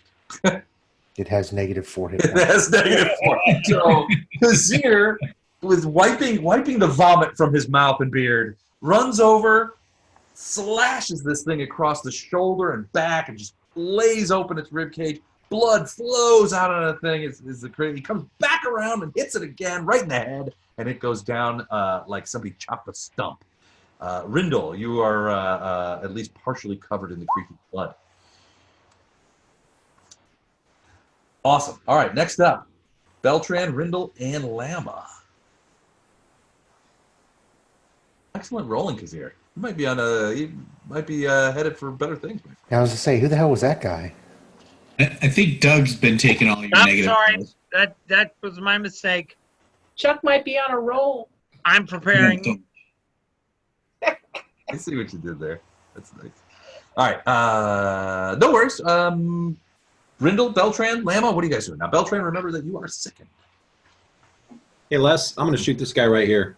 Okay. Remember, you're -2, so you're... It balance. It's this. This is correct now. Okay. So the 18 will hit. The 14 will miss. Max damage. Max. That's 2 max damages in a row. I do not like the way this battle is going. Woo! Look at that. Not quite dead, but he's certainly hurting for certain. Lama. That was against the Yeti. The one that's not fascinated. Okay. The little guy, not the big guy. The little guy. All right. Is that 2 strikes or? And you can split attacks, though, right? Yeah. If you have multiple attacks, you can hit people as long as they're adjacent. Yeah. Yeah. Okay. Well, these are both on this because I didn't call it first, so that's not fair. And I don't want to wake up I don't know if I'll kill the other one. So I'm going to put them both on this guy. Okay. So is that a potential crit, that 19? Yes, it is. Why, yes, it is. I think we need to try and confirm that bad boy. Well, she's already done 41 points. Do we need to confirm it? Just for fun. Okay. It makes the gore that much gorier. Oh, look at that. 16. That would have been a crit. And let's see. We're like at a Gallagher show. The splash is on. the Crushed row here. intestines. 1 con damage along with both. Along with double damage. So in this Things case, just got stinkier. Things just got stinkier. So you get the creature right in its midsection, and first with a slash, and then you come back around with it and just hammer that scimitar right into its guts. It spills guts all over the floor into the snow, and you hear it whimper softly as it slides down off of your blade into the ground. Trying desperately to push its guts back into its midsection, but without any luck. And the other one's fascinated for 1 round. Was that right? As long as he keeps it, it's concentration plus 1 round. So as long as Phineas concentrates on the hypnotism, he stays hypnotized. Right, So but he might get 1 round after that. Can I take a 5-foot step? I guess it doesn't matter. To where? Well, I was going to try and get back so where this one, who's probably going to come after me next, would have to take a move action.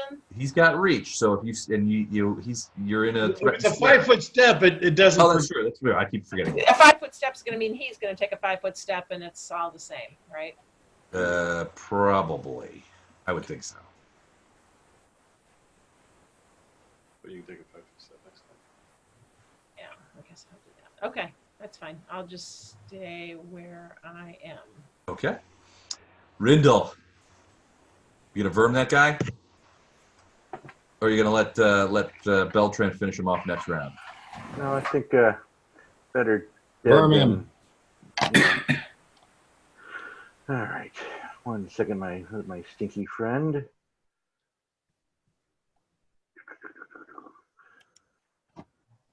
Yeah, I think I'm going back to first level just to finish him.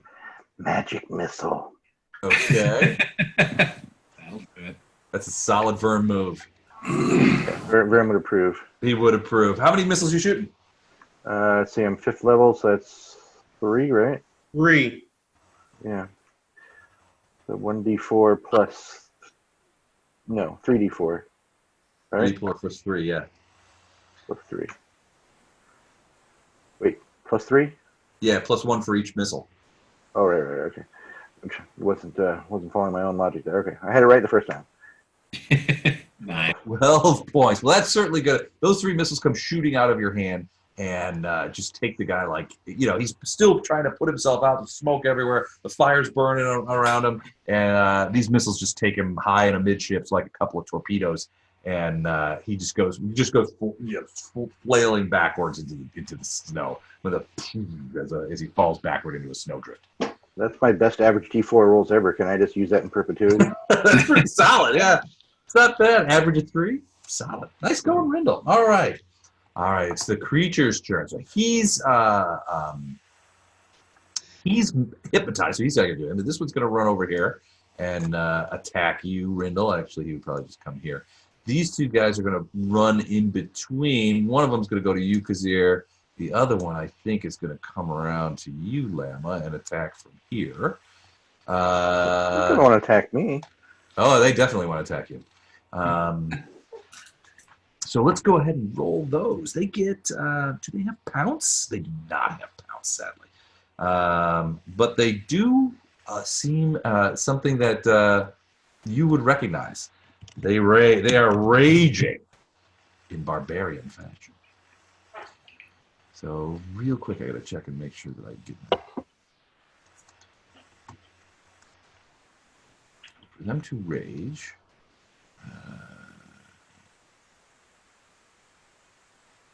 Okay. +4 strength, -2 armor class, 2 extra hit points. All right, +4, so +2 to their attacks. All right, cool. So they are going to attack you. Each of them. These ones don't have weapons. They're just going to do slam attacks against all of you. And this is going to be a +8. So the first one on Lama, a 20. That will hit. It just basically just punches you.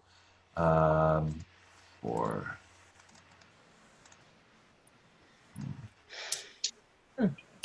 9 points of damage. Okay, got it. Comes around. Kazir, the one in front of you. Natty 20. Let's see if we confirm that crit. Ooh, does 25 confirm a crit? Yes. Oh, giving them out and taking them back. Natural attack. Ooh, that doesn't make any sense. Nerve cluster. Target suffers maximum damage and is stunned for D4 rounds. Ooh, this could be trouble. Let's go ahead and roll that D4. 2 rounds, you are stunned. He just gave you the quivering palm, dude. And max damage, so that would be 4 + 5 is 9 points. So you take 9. Snow Yeti ninjas. And then now Rindle. Oh, another potential Yeti crit. Does 15 hit you?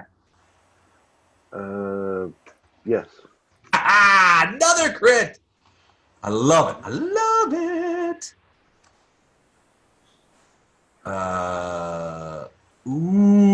This is good. Max damage plus bonus damage, and one arm becomes immobile. Pinned arm. So max plus bonus means that you take 9 points plus the bonus damage, which is 5, so 14 points of damage, and one arm is pinned. This is going to be a problem for you as a spellcaster. Any spell with somatic components now, you can't do. Medic. Okay. Well, that battle is going so well. I think that's it for me at this point. So yeah. And I think our medic is asleep. Got 3 medics here. Snapper, why do I not have you on my initiative rolls? Tie off this artery. Sleeping. Snapper. Did you roll initiative? Where is he? They got Snapper. They got Snapper. We can see him in video. Oh, Doug. Doug, are you there? Yo, Doug. He was so vivacious earlier. Beard's on fire. I'm calling his cell phone. Been there, Doug. Been there. All right, so we'll skip it for now. Sven. Doug, how you doing there? Doug, you're not on my initiative rolls. I need you to roll initiative. Put the camera down. Okay. Roll initiative when you get a chance. All right, Sven. You don't have to answer the phone, Doug. It was me. Thanks. Hey, anyways. Ignore the man behind the screen. All right, while we're waiting for Doug, I'm going to take a 5-foot step to here. I got 2 shots. I'm pretty sure I got flanking on this guy. Who guy? What guy? The one by Lama. This fella here? Yeah, he So came you in a can, forward. you can only flank if you're within 30 feet. Unless you have a certain rogue effect. I'm within 30. Okay, you're within Still 30. 30 feet, but he's within 30 feet. Yep. All right. You So do do get I flanked. get Yeah, normal people can't flank with the range weapons regardless, Yeah. Why can't he? because he's a rogue. Rogues can Rogue. flank. Certain rogues can. Which Rogues means, have special flanking abilities, don't they? yeah, they Yeah. do. And when they have a creature in a flank, that's a sneak attack that enacts sneak attack damage. Whoa. That's so much better than mine. Okay, hold on. Oh, and there we go. 15 will hit. Yay! All right, so here's- sucks. With sneak attack That's a damage. real suckaroo right there. I have to admit, did I miss my turn? Yeah, you Yes. did. I need you to roll initiative. I don't know that you ever rolled initiative, man. Holy crap! Are you serious? This is our third battle of the night, dude. So he's still alive, Les? He's still alive, but man, you took him high up. I got another attack. Ooh. Oh, no, you do not. I do, because I only took a 5-foot step. Oh. Use it on somebody else, but I'll use it on him. Oh, That's well, a miss. it doesn't matter. It hits Lamb. Is that right? You don't. What's your initiative bonus, Doug? Nothing. Nothing. All right, I can take it. Crying out loud. I'm like sitting here, like falling asleep. Shit. We missed his turn last time too, so he gets 2 turns when it's. I get 2 turns. All right, you can take a turn right now, and then I'll give you another turn here momentarily. What are you gonna do?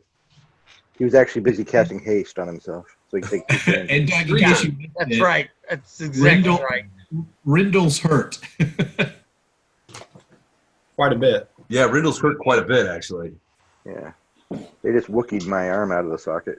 Yeah, it's essentially that's what it is. It's not broken. It's essentially what is it? Disconnected? That's not right. Dislocated. Dislocated. Yeah. So Les, what is it? All right, I'm magical casting- healing? Does that heal that? Magical healing, no. It'll heal the hit points, but it won't unpin the arm. What you probably need to do is somebody has to go over there and do like a heal check and like if it's like it's a dislocation, you got to put it back in. Pop it. So a heal check will do it. A successful DC 20 heal check Okay. would do it. All right. Can't Snap, I? what do you Can't do? I? I've Go, seen go. Lethal Weapon. I can't run into a wall and put it back in. Well, right, but I mean, There's no wall. walls. Right. It's in the middle of like a snow valley. It's like a ski resort here. All right, Doug, what are you gonna do? I'm casting Sound Burst on this dude. Which dude?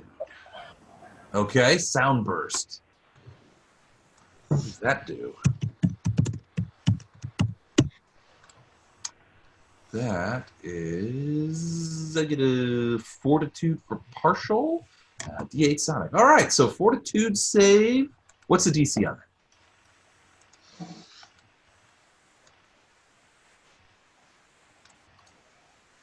$16. 19. He gets partial damage. So D8. He takes the damage, but he is not stunned. So how much damage did you do? 1 die 8. Hold on a second.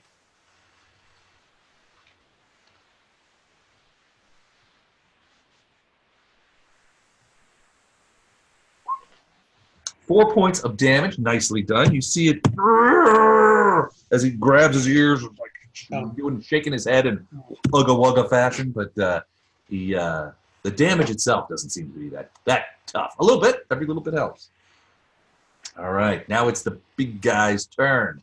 It is going. What is he going to So this one is going to do a full attack with his mace, which is 2 strikes with that big mace against Llama. So let's go ahead and do that first. He also is now raging. So that adds to his strength. 19 and, ooh, natty 20! And a 21 to confirm. Yeah. Okay. Ah! All right. So the first one, I love it. Well, I'll tell you what, the crits are coming thick and fast tonight. All right. So first strike with the mace, which is going the wrong way there. First hit, which was the non-crit. Ooh, minimum damage, 8 points. Thank Is God. Llama raging? Huh? What? Is Llama raging? Yes. Okay. All right. Second, let's go to the chart. The chartaroo. Now that is a melee attack. Ooh, surprise opening. Target suffers max damage, and you may make 1 additional free attack at your thing. It's the same crit that Kazir just got. All right, so max damage is going to be 6 plus 7, 13 points. And I'm going to take that attack at -5. I'm just going to roll it and then take 5 off of the end. So 28 minus 5 is 23. That's it. That would be FUCK. Ooh, and max damage again, another 13. So that's a total of 26 and 8, 34 points of damage. How bad? I'm screaming at him right now. You see this guy just mash that mace into Llama. She's staggered backwards by the forces of the blows. I don't think you've ever seen her get hit as hard by somebody since you've known her. The other guy is going to come down. Why is he going to come down? He's going to come down here. And actually, you know what? He's going to stay a little bit. He's going to come down here. It's more than a 5-foot step, so he'll only get 1 attack. He's going to try take a whack at Kazir, who is stunned. Yes? Yep. Therefore, flat-footed. He's also raging. Oh, no! Enjoy your fumble, dude. All right, roll to You confirm. missed. Is that a miss? Is that a confirmed fumble? Yes. 12? Seriously? Yeah. Well, I don't know. He's flat-footed. No, that's a fumble. He's stunned. All right, fumble with melee attack. Here we go. Oh, critical mistake. The attack hits you instead and is a critical hit. All right, so he hits himself, spun around, max damage, and flat-footed for 1d2 rounds. So, okay. Max damage in this case is 13 points. So I'll go ahead and take that off. And he is flat-footed for, I'm just going to do high-low. 2 rounds. He is flat-footed. Let me just check. His flat-footed AC, sadly, is the same as his normal AC. So there you have it. I don't know how that works, but okay. He doesn't have a dex bonus. That's true.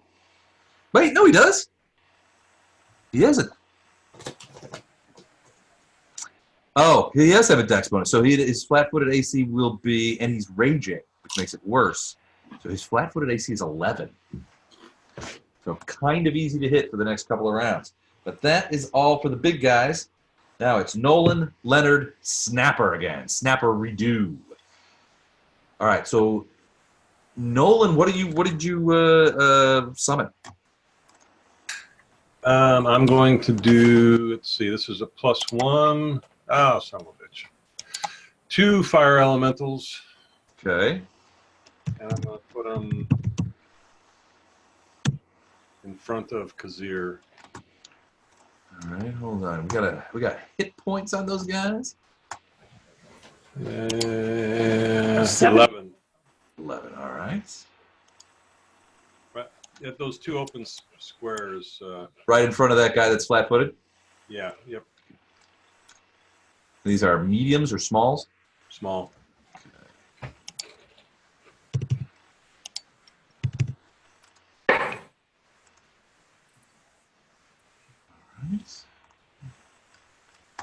Hold on a sec. I'm just going to give you control of them. What did I miss? Nothing yet. Good. You get another. It's your turn again. You can speak when it's not your turn, right? Yes. Sure.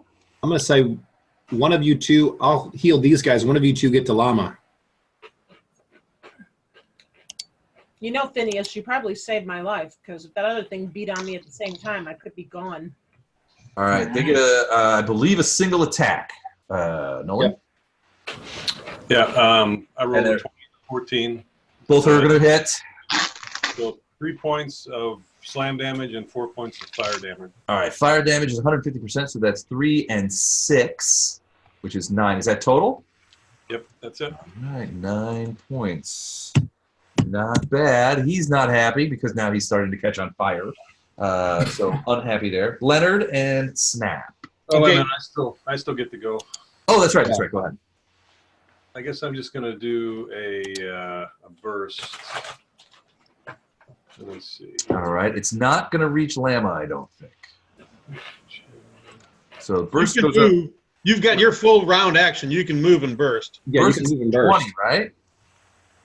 Move Burst is burst is 30. 20. You know 30. what though? Burst is 30. Oh, then he is in range. Everybody's in range of a burst. I don't Just have barely Lama, but I'm just gonna. Can I get to her? Wait, how much do we get a burst heal? I think he's deciding.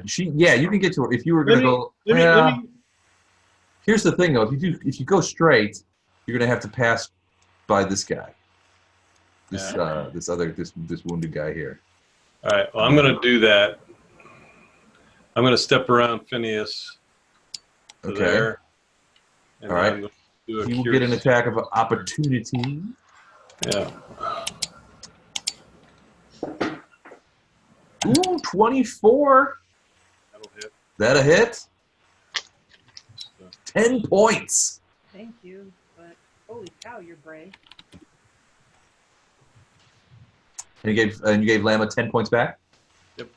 Fair trade. All right, very nice. All right, And Leonard, Snapper. What do okay, you well, my plan was Uh-huh. to take a 5-foot step up here, Uh-huh. enlarge Llama. When she grew, I'd be forced back 5 feet, and I was going to land here.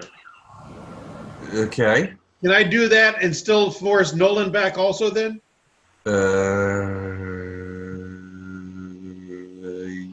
Yes. Yeah, I think so. That's what I do. I take a 5-foot step. Yes, I can, Mindy. I take a 5-foot step up. was she really concerned whether you'd be Yeah, able was to- she asking about that?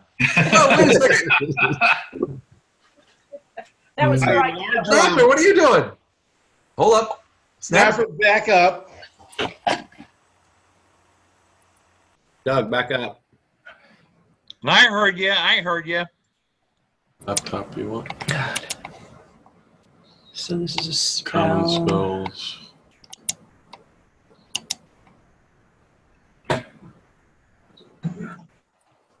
Yeah. Well, Commonly used spells.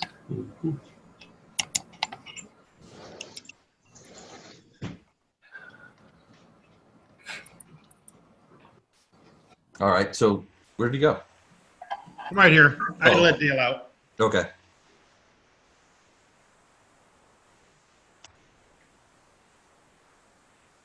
All right, so you're going to step up. You're going to...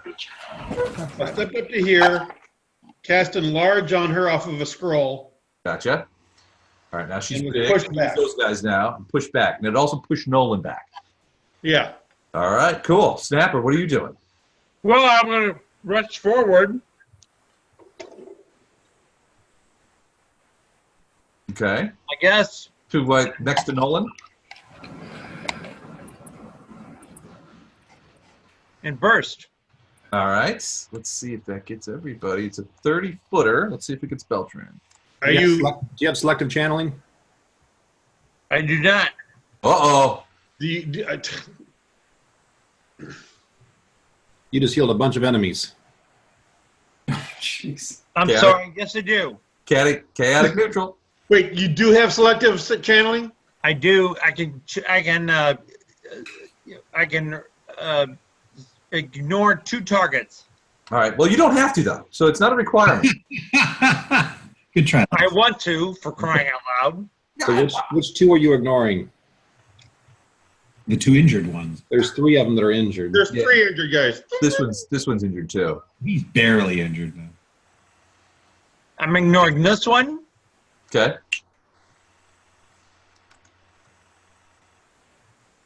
And what is this right here?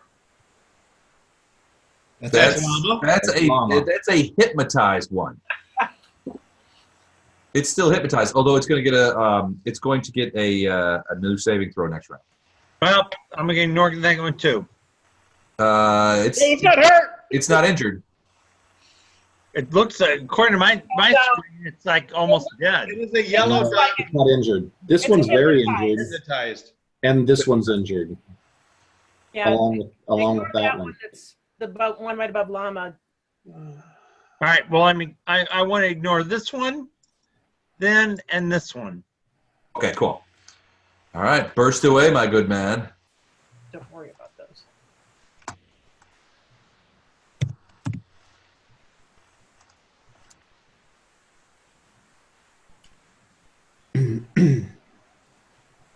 I'm sorry. I got to look up my rolls here. I'm sorry. 3d6. Yeah, 3d6.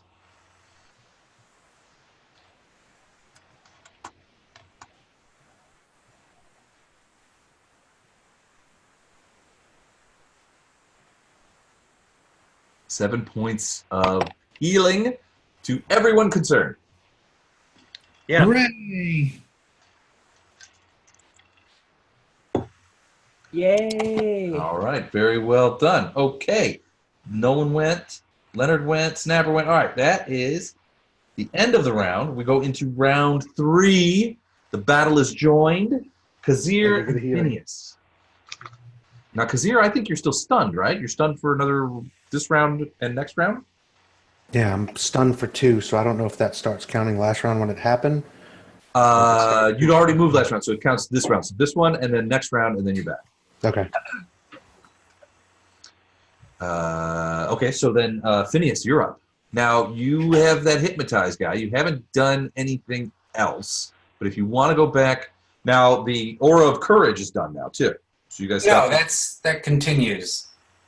For how long? What's that? How long does that continue? Let me. He has that ability, Les. Yeah, but I know, but it's been a round. So if Right, it's been one round. He picks it back up. Yeah, he can pick it back up right now. I'm trying to find that. Does it continue for more than one round? Yeah, I think so. I think it's. I feel like it is more than one round. I think it's. I'm trying to find that. All right. Do you want to move at all? Let's assume that it's I will, but I'm trying to figure out how long that Inspire Courage lasts, because I'd like to cast an invisibility on an injured person. Okay. Okay. Well, tell you what, we can come back to you. Okay, please. All right. Beltran, Rindle, and Lama. Oh, lingering. Yeah, lingering. That's it. We talked about it. Okay. Continues for 2 rounds after you cease performing. All right, so it's still going. So you can do, if you wanted to cast invisibility on somebody, you could do that. Okay. So it's Kazir who's stunned. Yeah. And I'm right there, so I will cast invisibility on Kazir. Nice. Okay, you just reach out and grab him, and Kazir becomes invisible. Blink. Stands there stunned.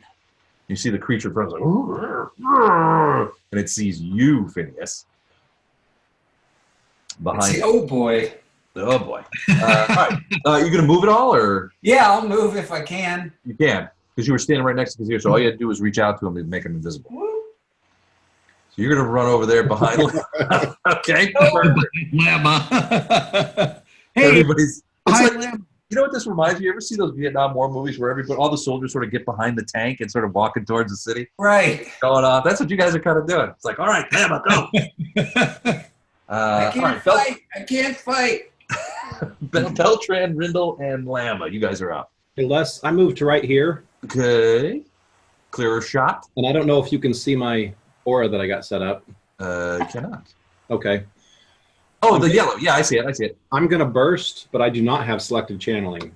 So this guy will get healed. That as guy well. will get some points back. All right, cool. But Somebody burn him. But everyone else. You want to give somebody else a chance to burn? You want to give Rindle or Lama a chance to kill him? I mean, this is a Rindle job, I think. Lama's not Although going Rindle's got his own problems. I'm here to heal people. Kill him. I'm here to heal people, not do that. Yeah, All right. Lama can kill him even if you no one needs healing. But when people need healing, that becomes my priority. All right. So I'm going to burst. So pretty much everyone in the party that still is damaged. Yep, I think you get pretty much everything. Woo, 12 points. That's solid. Nice. You see that Yeti's wounds knit up and close up. He's like, So he should be on our side now, right? I healed him. I can double my original hit points, right? No, you cannot. Max is max. All right, so that's Beltran. Rindle and Lama, what do you guys do? Go ahead, Rendell. You want to squish that little dude, or you want me to burn him? I think he's close to you. You could squish him. You got problems all around you, though. Do your thing. Huh? Hit whoever looks yummy for you. There's plenty of targets. You got a lot of guys around you. So, Yeah, you got guys on your own Rindle, scale. remember, you cannot do spells that have somatic components. Now, somatic components. What does that mean? That means you can't move your hands. You can't make the passes. So You can only do the ones with verbal. Yeah, verbal. Most of your spells are going to have semantic components. Well, how about I can think of one that probably shouldn't have somatic components, just thematically. Tell me. The fire breath, the level 2 spell.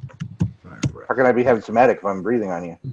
Let's take a look. It still might have somatic. Yeah. Why wouldn't I be able to talk with my arm out just out of Verbal, somatic, and material. Sorry, bud. You have to go through your spell list and see if anything doesn't have The somatic. heal doesn't fix the arm less? It does not. The arm is damaged. It's like dislocated. His You need a hit heal points. check. He's got full hit points, but he needs a DC 20 successful DC 20 heal check to relocate that his arm. Right. Now, if you have a scroll or a wand or something like that, you don't need it. Well, heal would do it too.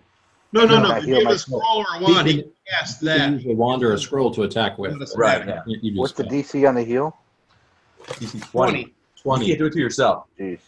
If I you- doubt I can do it myself. If he was to move down to Beltran, would that draw an attack of opportunity? It would indeed. No, it wouldn't. No, directly away, no. Rambo, if you did. Straight down, no. Yeah. No, this guy right here. Yeah, the guy in the corner. No, you're moving away from him. You're not moving through his square. I'm not moving through You're squares. leaving a threatened square. No, you're This is not well moving. litigated out. Yeah, this is well litigated territory. Yeah, that's true. The first square doesn't I don't count. like this. I don't like this rule. I think you should. Yeah. But yeah, Beltran will call down after he bursts. Rindle, get down here. All right, I'm going to go into a quarterback shotgun move here. Okay. Wrong guy. Wrong guy. What- Go west. oh, Go west. Go west. Sven Yeah. will West. shoot you, There you go. There you go. Does magic missile have somatic? probably. I think it's so. a quick, But it's a quick action, right? No. I think you have to use your eyelashes for that one. Eyelashes? Yeah. I think you have to flutter your eyelashes like a girl. I think you're supposed to say it in a funny way each time. I cast magic. Magic missile is verbal and somatic. That's a no material. I got to go through my whole spell list here. Most Well, of if I have them nothing, have it. Almost everything has a verbal and a somatic. Some of them have a focus. I got nothing else to do. I can try to heal myself, correct? I have a 2 in healing, so I could roll an 18. You could and, try, but you'd have What else I to. got to do? Well, I don't know. Yeah. You're gonna try and just like jam your arm back into its socket. Okay. I read a book once. How bad is going to be? You're better off hitting your arm with a book. Ah, Nah, not even close. You're just like, ow, it's so much pain. ouchie. Make the bad hurt stop. Crying like a wussy. Trying to fix it and not. Yeah, that's worse. All right, Lamb. You all would have been impressed, though, if I'd set my arm, though. Yeah, no kidding. How tough is that? All right, Lama. Okay. It's go time. Now this guy is going to on his turn he's going to get another another save a will save against the hypnotize because you just became attract- twice your size. So I'm going to do one attack on this guy Mhm. and one attack on this guy, and I'm on the northern guy. I'm going to use powerful blow Okay. if I have managed to hit him. All right. All right. So first attack on the right side guy. Nice. Yeah, first is on the right side. All right. 25 is a hit.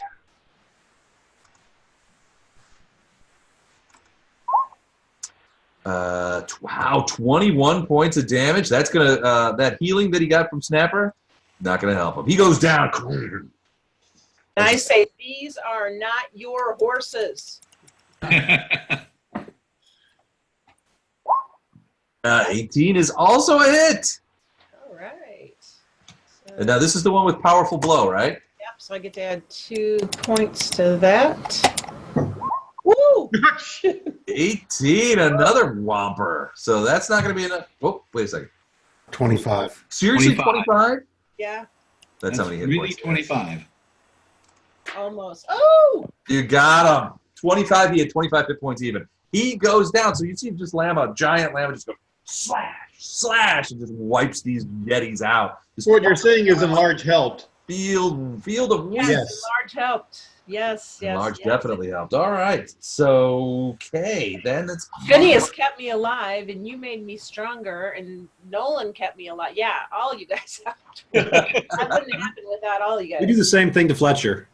We keep the killers alive so we kill stuff. We have the technology. We can rebuild her. So this one's going to run over and attack Nolan, and this one's going to run down and attack Sven. No, Attack of opportunity from the fire elementals? because No. they're leaving. No, because of the same reasons that I didn't get attack of opportunity on Rhythm. So, oh, y'all can suck it. All right. All right. First attack against Nolan. 15? Nope. Nope. All right, that's a miss. Against, and now against Sven. Oh, shit. Potential fumble. I think that's a miss, and that's a miss. That's a fumble. Oh, my God. Boy, it's high highs and low lows today. I got to give you that. All right, here we go. Headbutt. Bad headbutt. You were stunned for 1 round. He tried to headbutt you with a slam and missed. And, I don't know, headbutted himself, I guess. He is, what did we say? Stunned is, what's this color of stunned? Is yellow? All right, so Yeah. he's stunned. How long? For this round. Or next round, I mean. 1 round. Basically headbutted his own knees. Yeah, he's took a swing at you and like punched his own head or something like that. All right, which brings us to you, Sven. Now he's stunned. He's like right in front of you. Hey, Les, I meant to take a 5-foot step. I don't know if that, I guess that probably doesn't make a hill of beans difference because that thing's still going to just step forward. Never mind. Okay. Never mind. Doesn't matter. Okay. All right, so point blank shot. Stepping 5 feet away, 2 shots, both at this guy. And you're doing him like that orc did Boromir. That's the idea. 18 will hit. If you're stunned, what happens to your armor class? You lose your dex bonus. Lose your dex bonus. All right, let me check their dex bonuses. Deer would know that right now, huh? Yep. It's not going to be enough, sadly. Amazingly. It's mid damage too. Sorry. Mid damage. So that's still there, but he's stunned for another round. So there's still a lot of things that can happen, but that did some damage. All right. So that's Sven. All right. Big guys. He is going to do a full attack on Lama as per before. Raging. He's hoping for a little bit more of what he delivered last time. Yes. 19 to hit, and his second attack. Yes. 29 to hit. Jeez. I don't think a natural 19 is a. For a slam attack, no. This is a mace. Oh, it's mace? No, it's No. 20. It's 20. All right, so two hits. attacks, 2 solid attacks.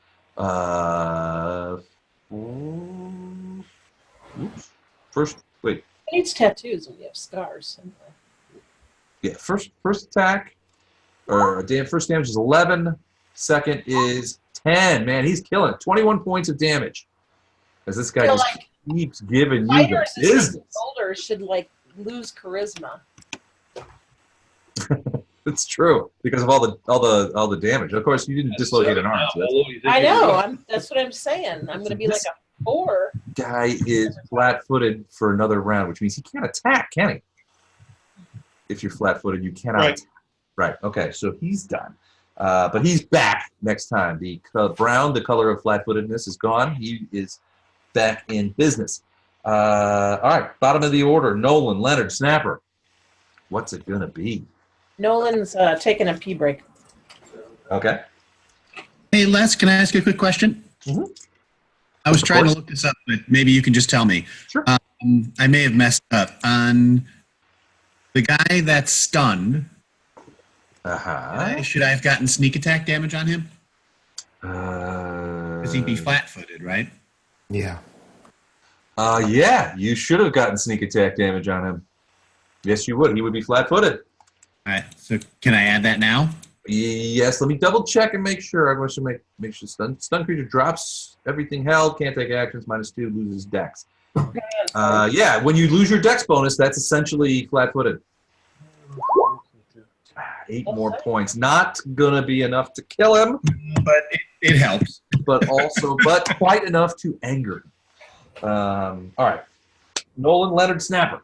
Okay, Leonard stepped down 10 feet. Okay. And is going to acid splash this guy, or acid dart this guy. Acid dart, all right. Range touch, flat-footed. 20 will hit. 7 points. Oh, nice job. Okay. Oh, very close. Still not quite enough. Not quite enough. Acid splash. He had 9. You did 7. He has 2 left, but the acid gets all over him. He's like still stunned, but he's like. Ah! If somebody could have rolled better on their sneak attack. If somebody would have rolled better, yeah, that would have finished him off. Excellent work, though. Very close to death on that one. So that's Leonard. Is Nolan back in PA? Yeah, I'm here. Les, I forgot. You should have got a reflex save on the burn damage to possibly avoid that last time. No, because it was just slam damage. It's part of the slam damage. Well, it's 1d4 for slam and then plus burn and burn. Oh, okay. Maybe being vulnerable. I don't think it says anything about being vulnerable. Creatures that hit. What's the? It's a fortitude save then, right? No, it's a reflex. Reflex. Okay. Well, reflex and he's flat-footed. That's true. He was flat-footed. Wait, no, it's a different guy. No, it's the same guy. Same guy. He was flat-footed, so he loses his dex to his reflex save. All right, what's the DC? DC 11. Made it. All right, so does he get some flame damage back? Yeah, because he wouldn't have actually caught fire. Okay. How much damage? Actually, because I had two attacks. Let me go back and find what it was. All right, just let me know. So 3 points for that one, and then he's got to make another save for 1 point of burn. Okay. Back. Did he make that one? Is it 11? Yeah, it's 16 actually. So he gets 4 points back. Okay. All right. And he's That's not cool. burning right now. He's not burning. Okay. All right. So so Leonard's gone. Nolan and Snapper, you guys are up. Snap, you're up. Nolan, you're ready. Yeah, I'm going to do the same thing, slam and possible burn with the fire elementals. All right. Monster hit point refund. Those are both hits. He's flat-footed. So, okay, so he needs to do the reflex saves again. He misses both. And remember, it's 150 points of that damage. So, all right, so 4 points slam damage and 14 point, or no. 10. 10, yeah. So 4 points. So that's a total of 14. And he's on fire. And he is on fire, which means he'll take burn damage next round, correct? For four rounds, I think. Okay. Maybe. Oh, for 1d4 actually. So, 1d4. You want to go ahead and roll that? Yeah. 4 rounds. All right. He's taking burn damage. That's probably going to kill him, but he's not dead yet. Now, what about you, Nolan? What are you doing? I'm You're gonna in that attack crowd of my- people behind Lama. But there is that one guy right next to you. Oh hell! Actually, I probably need to save Llama again. I'm gonna do another. I feel like, Save her again. like he said Oh that my out god! loud. I can't believe I have to save her again. Oh my gosh. Damn tank's always breaking down. All right, I'm gonna do the same thing. He's going to throw a tread. Shoulder, and I'll say, "Hang on a second, I'll be right at you." 3d8 plus. Now, are you bursting or are you? No, I'm doing a cure series Cure, okay. for 19. Ooh, 19 points. That's solid. My friends don't want you to take their horses either. All right. All right. Snapper, bottom of the order, last but not least. What are you going to do? Okay. Well, I'm gonna target this dude here All right. and hit him with a searing light. Okay. Range touch, I believe, since it's a ray, if I recollect. Yes, it is. All right, so you need to make a successful touch attack.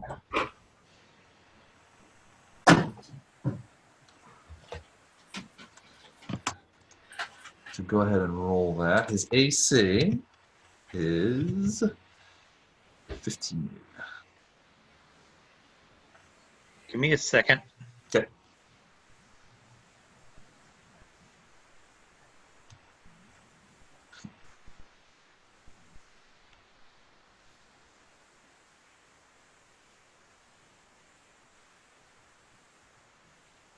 Suspense is killing.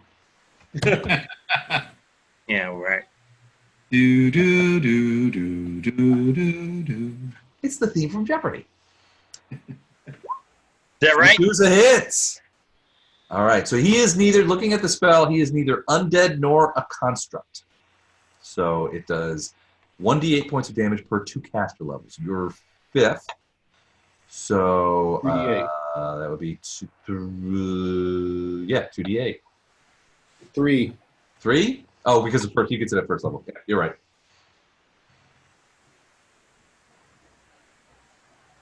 Three D8. 3d8. Oh, nice. Oh, Nice. 15 points of damage. That is solid. Boom. That probably. Yeah. Okay. So, bam! He gets hit. That searing light out of Snapper's hand just blasts him away, and he's momentarily taken aback by the brightness. You see him raise his arm up as he spent the last couple of, probably two rounds just clouting away, trading blows with Lama, and that hurt him. Lama starts giggling. All right, that is the end of round 3. Now we go into round 4. Go Kazir, for it! Go, go, go, go, go, go! are you still stunned? I don't know. Am I? I believe think you're so. stunned this round, but you're fine next round. Now, you are also invisible. Yes. Okay, so you're stunned this round. You can't do anything this round, but you are back in business next round. Phineas. Now, llama being enlarged, you do have a 10-foot reach also. So I don't even need to move to hit this mofo. right, just pretty. And I am simply going to inspire courage because I Alright. can do that and cast a spell, correct? You cannot do that and cast a spell. I'll inspire courage. What is that? Any requests for the song? Free bird. Free bird! Free Led bird. Zeppelin. Yes. Courage, he's doing We come from the land of the ice and snow. Hey, man, is that Inspire Courage? That's Sure cool. is, man. Well, turn it up. All right, awesome. So you guys feel the courage of music is within you again. You're like, yeah, let's kick some ass. Beltran, Rindle, Lama. It is time. I'm going to try and fix Rendell's arm. Okay, so what's your health skill. It's a heal check. Heal and you check. said I got to get a 20. You gotta You get said 20. 24, yeah. Yeah. Ooh, crack! Look at that. Lets out a scream of pain, but then you can see him going, "Hey, I think it's better." So thank you. Working. Feels That'd better. be $25. That's you're buying the back in town. Back we get the introduction. No. All right, so Rindle, you are back in business. That is Sorry, I was on mute. Yes, thank you very much. Welcome. all right. I'll buy the first round when we get back from this. Where are we? Desert again? Sweet. Holding you to that. Okay. All right, Rindle, you're up. Your arm is better. You feel like you can do something here. All right. Burn him. As a free action, I'll say, "Who wants to die?" All right. So, who's on fire here? These guys are on fire. These guys are on. This guy is not on fire. He's not on fire. Oh, This guy's still still alive. left. He's still alive. Oh. He's got 2 hit points left, and he's stunned. Oh, I can silver dagger him, but he's I can coming see- back. He's coming back after Lama's turn. I can see me failing and him taking my head clean off. All right. I'm going to play it safe. I'm going to lay up and hit it with a magic missile. Magic missile. That's gonna. That's almost certainly going to come. But go ahead, do the numbers just for. Here's the somatic. I Here's think the you can somatic split sound. those missiles. Oh, I can. Well, you've only got 3, so Yeah. So I hit him with 1, you think, and 2 I'd to like one. 2 just to make certain. All right. So I'll do 2 to them and 1 to the burning guys up here. Almost dead guy. Yes, this guy. Rest Burning okay. guy. Okay.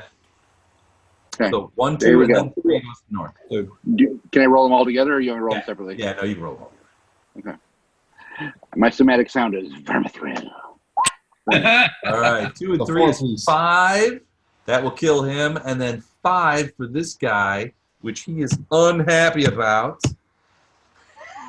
You almost burned 2 guys in 1 shot. No buggers. Still alive. Still alive. All right. Lama. I'm heading for the big guy. All right. It's time. I hope so. Are you feeling it? I'm feeling something. What did you have? Hit. 2 hits? That's 2 hits. Yeah. This is going to be ugly. You're enlarged. It should be. Nope, that's where my enlarged damage comes in right here. No, the D8 should be more. Your weapon's bigger too. It went from a D6 to a D8. Oh, did it? Yeah. Yep. Okay. And an extra +2 for strength. Pow. Oh, God. 45 points? He looks that way. Yeah, he's toast. So you just are like, aha! And you bring that scimitar overhead, Hassan chop style, and just get him first in the shoulder, then again in the head, and splits his head open like a melon, and he sort of shudders a little bit. The giant mace drops to poop in the snow, and he falls backwards. Boom! This other guy is just like, lets out, oh, no! He is upset, but it is the small guy's turn. There is only 1 left. He's on Nolan. He's going to do a full attack, raging. Because that is how they roll. 1, 2, and bite. Oops, wrong. Those are all wrong. So the first one is 14. The last one's wrong. The second slam, a 20, so 14 and a 20. Third slam, or this is a bite actually. Bites for 27. So a 14, 20, and 27 for hits. How many of those will hit? 14 misses. 14 misses. So 1 slam and 1 bite. So total, that's going to be 2d4, 7, 9, 10, 11. 2d4, 11. Okay. So...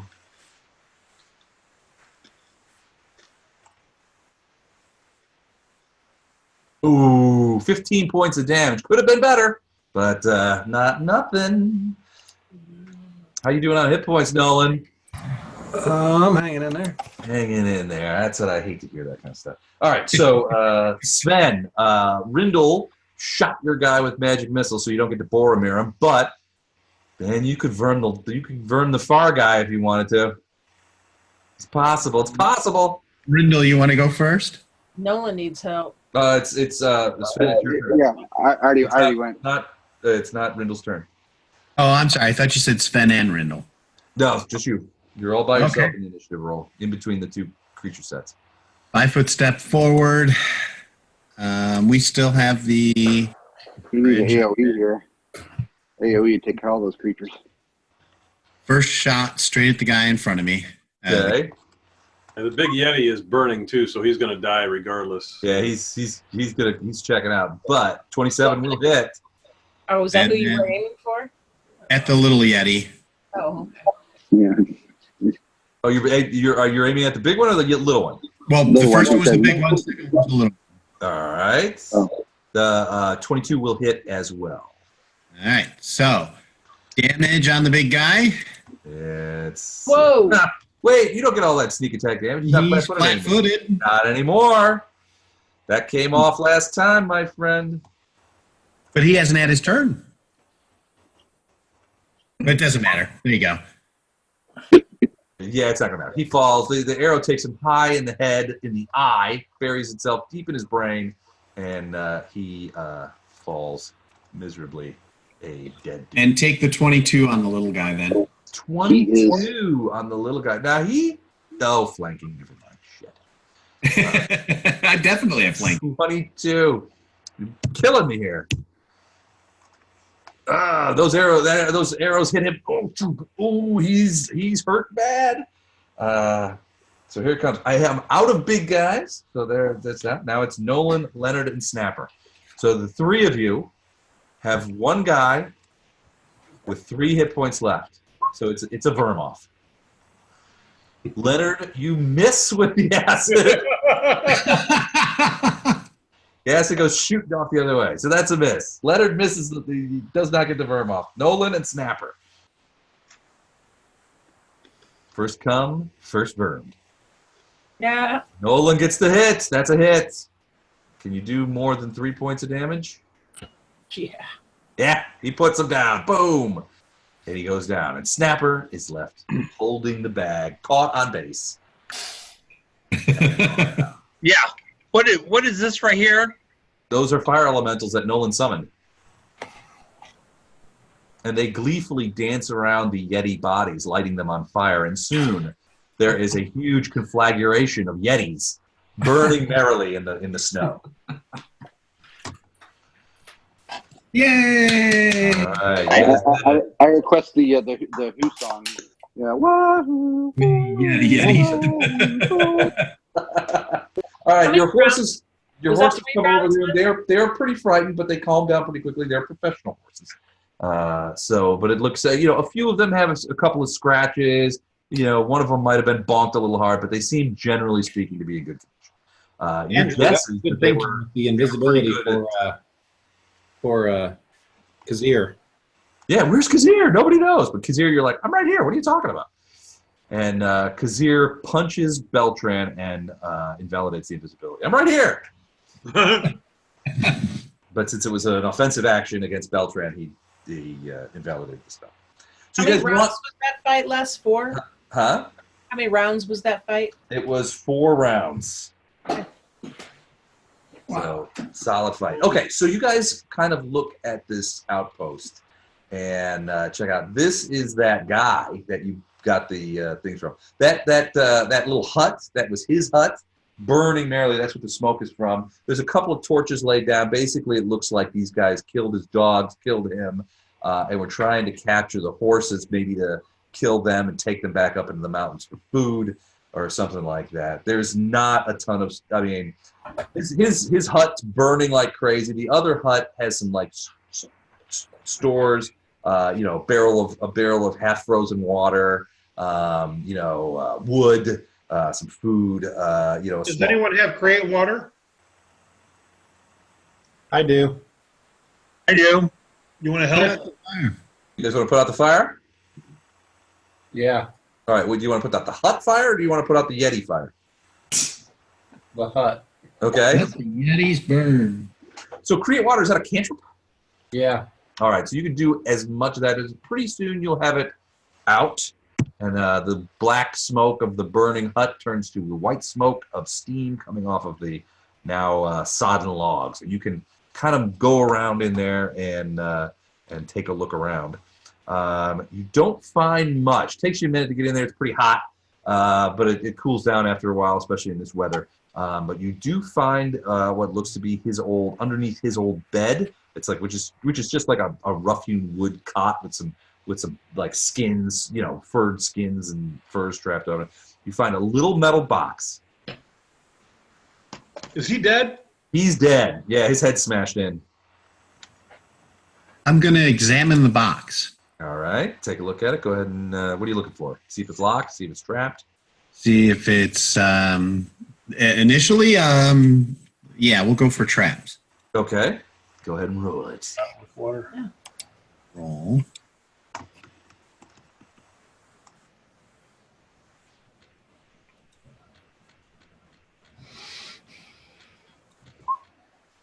$25. You do see that it has a small pin trap in the lock. If you were to in the latch, if you were to try and open this without disabling that, a small needle would shoot out. Okay, so disable device. Okay. 17 will be good. It's DC 15, so you are able to sort of bend it back and get that thing in there. It is unlocked. Rizm Aklon likes to welcome intruders, especially ones that poison themselves. So, so you open it up and you find a couple of things. One, there's a small bag and it has gems in it. It has 8 50 gold piece garnets in it. A separate bag has some coins, 4 gold, 22 silver, and 13 coppers. Is anybody writing this down? No. What is it? But one bag has 8 50 gold piece gems. Another small bag, much this bag. Hang on, my pen. Okay. My pen has been enchanted. Can somebody else write? Oh, okay. All right, ready. 8 50 gold piece gems. 8 50 GP gems. 4 gold pieces and coins. 22 silver and 13 copper. Okay. A small potion bottle. Ooh. Do we know what it is? No, you don't yet. And 2 scrolls. Ooh, call the mages. Over on the against over there. Over on the against the wall is the burnt handle of what was once a heavy pick. That would be his weapon. He did not have it when he was killed. So what are you doing? Doing detect magic, the scrolls, and the detect magic and identify on the potion.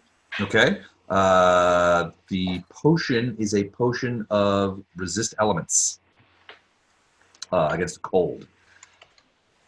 Well, you decide when you cast it, I think. Or we'll say it's predetermined. Cool. Okay. This guy would have predetermined him as cold. Right. Okay. And the first scroll. He's not gonna need Sonic up here in the mountain passes. And the first scroll. And the scroll. They're both actually the same. They are 2 scrolls of charm animal. We already have a bunch of those.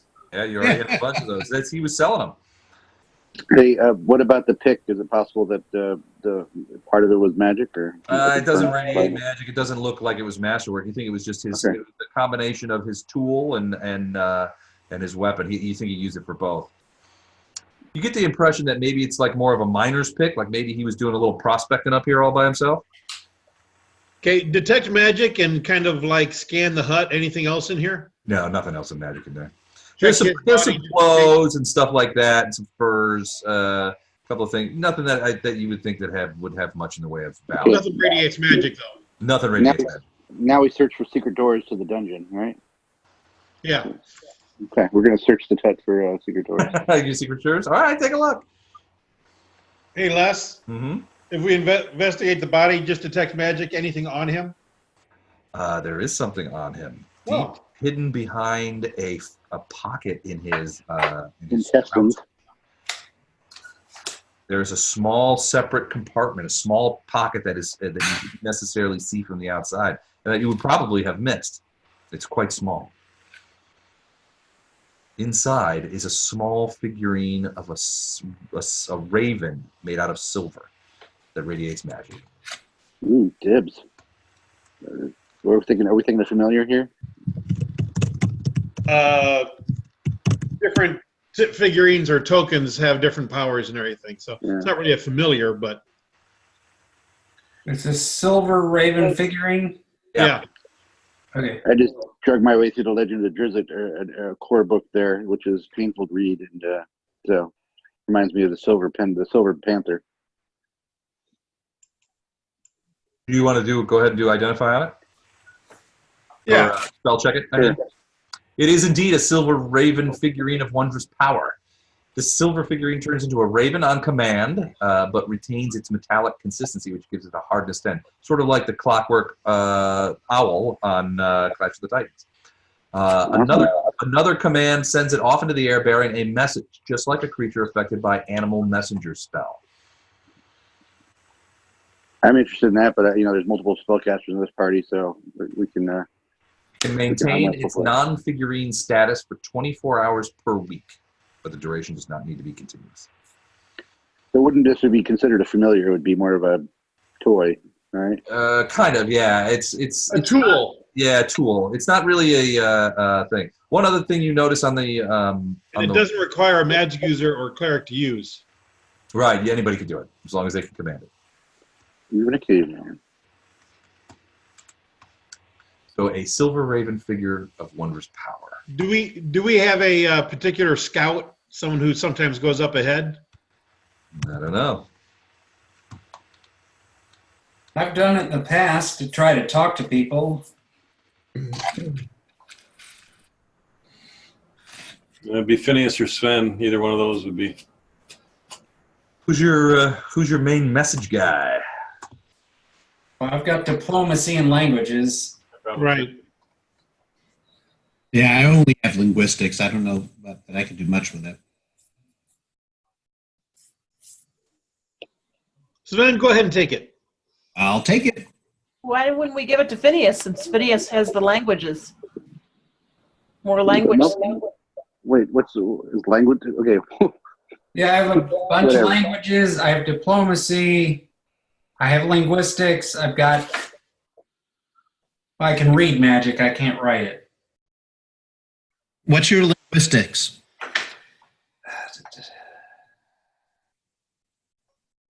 Shit, where do I find that? It's a skill. Skills. Under spells? No, skills. Oh, skills.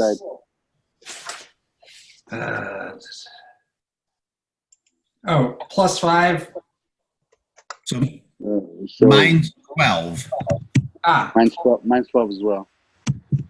Wow. Wait, are you talking about linguistics or diplomacy? Just linguistics. Linguistics. Diplomacy for me is 4, but linguistics is 12. I'm +14 diplomacy, and I speak about 10 languages. That's Phineas? Yeah. I don't have diplomacy. Yeah. That should be helpful. So we're saying Phineas should have it? Yeah, let's give it to Phineas. Works for me. Yes, you take it. All right. So what's it called? How do I look it up? It's a silver raven figurine of wondrous power. Yeah. Okay.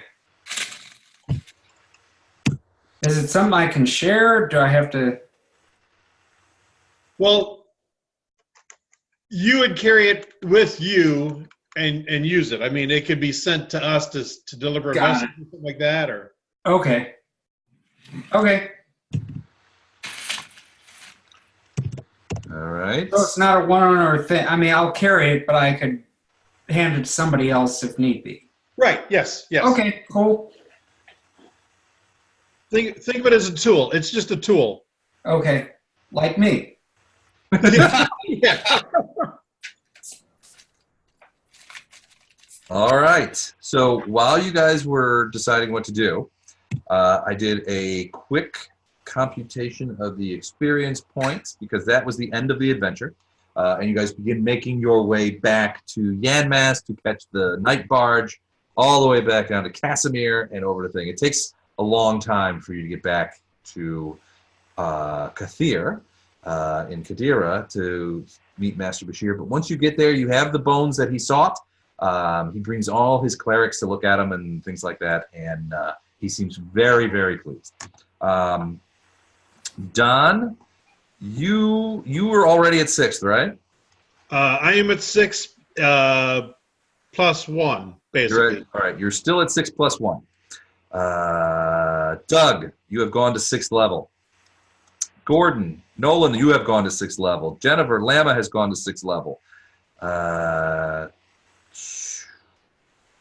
Emma was already at 6th level. Was she? Mike Phillips, 6th level. Sven is 6th level.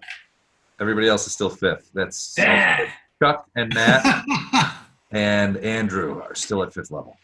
Chuck's the closest.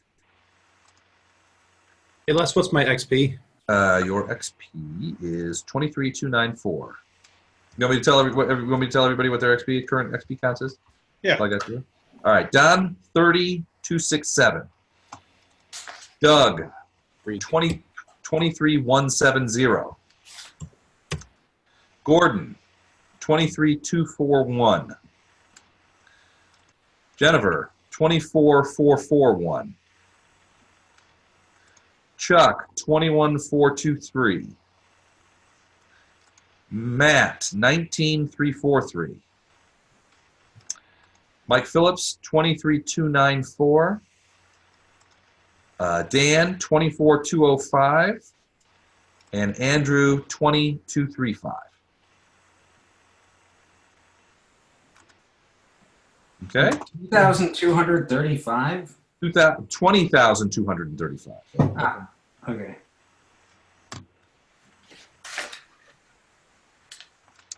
Cool. Cool. All right. So next time we play BTM, I'll expect you guys to have leveled up sufficiently. But in the meantime, we get back to Kathir. And once you deliver the bones, you all get a 500 gold piece bonus. Woo-hoo. From Master Bashir. And again, there's the requisite feasting and partying. He invites many of the local, many of the guests at his daughter and son-in-law's wedding. Beltran, you and Rindle would be interested to know. He invites them over with a knowing smile. Great. Yeah, wasn't I? I was a fan of all the ladies right before I got trampled by elephants. Yeah, you could tell them about how you got your arm dislocated by a Yeti. They'll be all like, "Oh no, you didn't." They'll be all like, "Oh, you poor thing, how did you survive?" And you're like, "Well, my man Beltran here stuck my arm back in my socket. We went ahead and killed him." But it's only a couple of days later when Master Bashir calls you back into that one dining room, not the big one that you used, but the little one where you met his friend with the daughter who had been turned to stone and that kind of stuff. And he's like, he tells you, I'm so pleased about what you've done for me and bringing back the bones of the mystic. It was an incredibly rare thing. None of my other teams could have done it. I'm sure to think. I continue to pat myself on the back for the successful hiring of such doughty and intelligent adventurers. I'm super pleased, and I'm very happy with everything. But, as you can imagine, not all of my servants are as capable and competent as you. I have many interests, as you well know, and one of them is various kinds of scholarship. Something that's always been of interest to me is the negative magical effects that sometimes occur in the mana wastes between Geb and Nex, the two countries far to the south. About 6 months ago, a young scholar came to me for patronage, and I found her interests were in the same way. She had been doing a great deal of research on the mana wastes and how the variant effect of anti-magic and magic in that area seemed to interact with each other, and she thought that there might be ways to counteract it with existing magical effects. So she wished to go down there and investigate the mana wastes in various kinds of fashion. So she made a powerful case, and I decided that I would indeed fund her trip, so long as that she sent back word of her successes or failures. I got back several messages that said, telling me that she was proceeding apace. Sadly, I didn't save them. Otherwise, I could run through. But I had no indication from her that there was anything wrong, and every indication that she was learning a great deal about the anti-magical effects.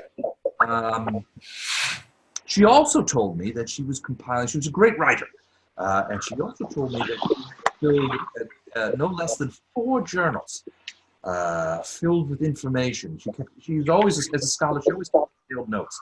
Her name, by the way, is Rajana. And Rajana always was a careful, meticulous scholar. She always kept excellent notes.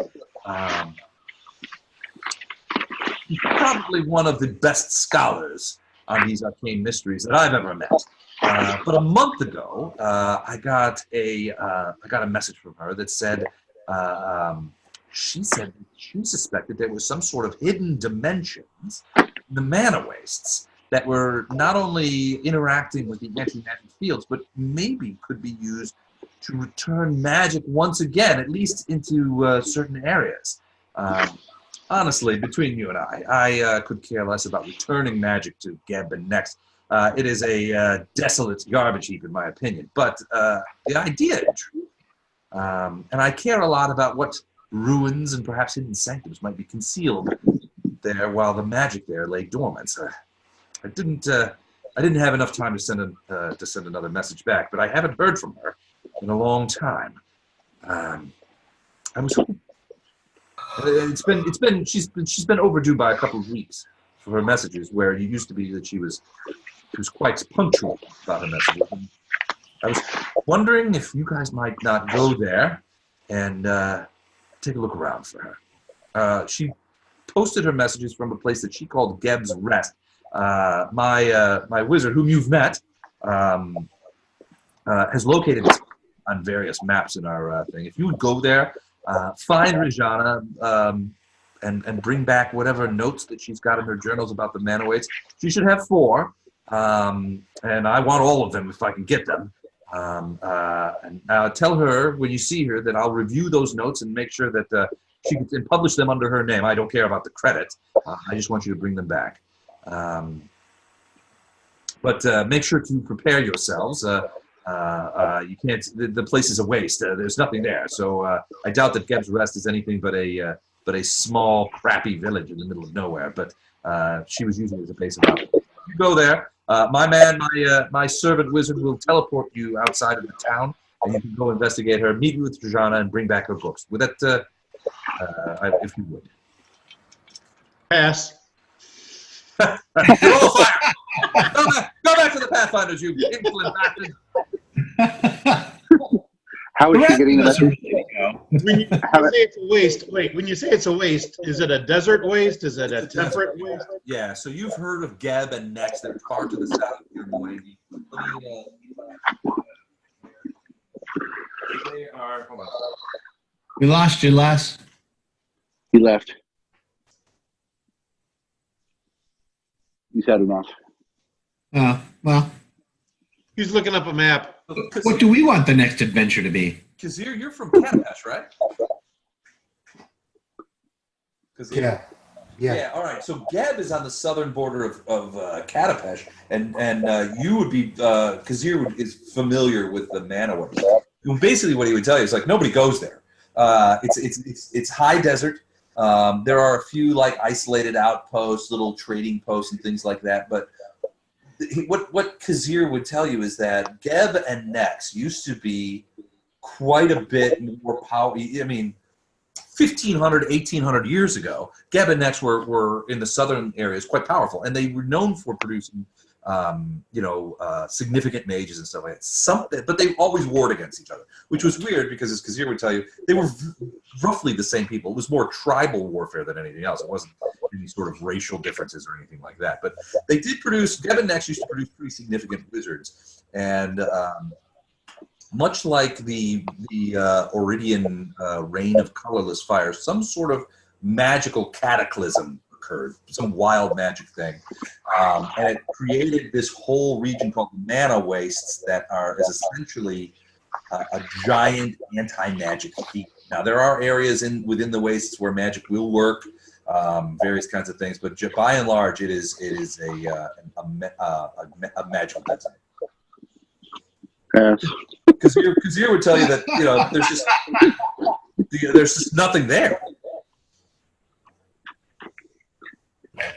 How is I have a question from Gibbs Rest or whatever. How is this wizard getting the messages back to our sponsor? So Rajana was able to. She was coming out of the Mana Wastes to Gibbs Rest, which she suspects that it's on the Geb side of the. He has to assume that it's on the Geb side of the Mana Waste, so it's outside of the anti-magic areas, and then she would teleport messages back. Teleport. Okay, I wasn't sure if you had like a postman or a caravan or what. No, it was too slow. She would teleport them back. She had made herself familiar with a portion of his pet wizard's laboratory, and that's where the messages would come in. This is something that he does. So Bashir would admit to you he has several. He sponsors various kinds of things. He's a patron of the arts. He's a patron of the sciences, of scholarship. He has several of these scholars in various places, and oftentimes they will provide him updates via this exact same way, or similar. Trotting around is so slow. But you just use Facebook. just post it. Just post more information. So what he will tell you is he's like, look, go see Tunnel Home. If you guys need any additional supplies, I've put a 4,000 gold piece credit on my account at Tunnel Homes. Feel free to use it if you need to do supplies before you go out there. If you end up in the Mana Wastes looking for her, spells don't work, but like potions and things like that will. That's for the party to share, right? Yes, it's just a credit account that he's made available to you as a group. But we should spend it on some potions and scrolls. Yeah. I'm not going to get much for 4,000 potions and scrolls. Maybe potions. I'd say give it to the magic users. Let the magic users use it. Yeah, I agree. Yeah, we can buy scrap paper, and I agree also. as we're traveling, we can make some scrolls and potions, depending on who has what feats. I can't make anything. What was the question? So basically, can you make craft things? Yes. Someone can make scribe, or can scribe scrolls, so he could make like cure serious scrolls. So spells don't work, correct? Spells won't work, and basically one-shot magic will work, but spells won't work, and like stave, wands, that kind of thing won't work. What about bursts? Bursts will work. Okay. Because it's not a spell. So time to spellcraft up some stuff, and then I can carry a bow. Scrolls won't work and spells won't work, correct? Say that again? Wands, scrolls, and spells won't work. Scrolls will work. Scrolls will work, okay. Yeah, because it's one shot. Wait, wands will not work? Wands will not work. Shot, one shot. I got one shot, okay.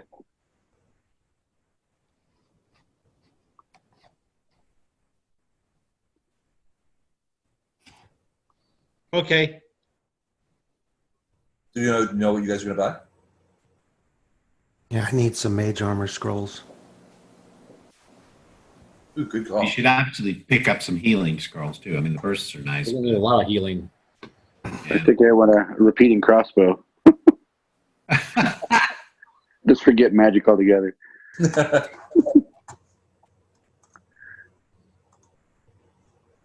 Well, I don't wear armor. I just use magic. So Okay. I mean, I need to be able to replace that with some mage armor and possibly some shield scrolls.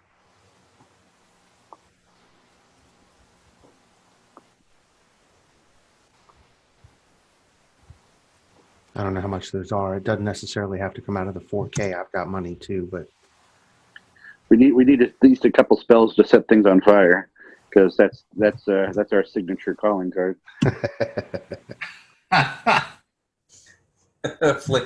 Oil. It's invested all in alchemy fire. So I have craft items. That's not scribe scroll. So no, you have what? So you have craft wondrous item.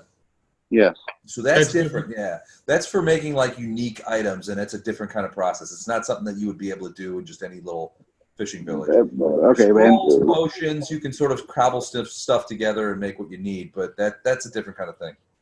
Okay. Wait, which skill am I looking for scribe scroll? Would it have been a Scribe scroll. It's a feat. Called scribe scroll. Yeah, it's Are you a wizard or a sorcerer? Wizard. You should have it automatically. Then you've got it automatically. Okay. Then yes, I do. I'll apparently be making lots of scrolls. How many? I guess the question now is how many scrolls can we make in the time we have before we need to leave? So the rule, well, I mean, he would like you to leave pretty close, but I mean, if you need a couple of days, he can give you that. You can make 1,000 gold pieces worth of stuff per day. Okay. And that's a full 8-hour period of doing that. Right. So let's say we do 2 days out, and then me and whoever else can scribe scrolls will have those ready for the next adventure.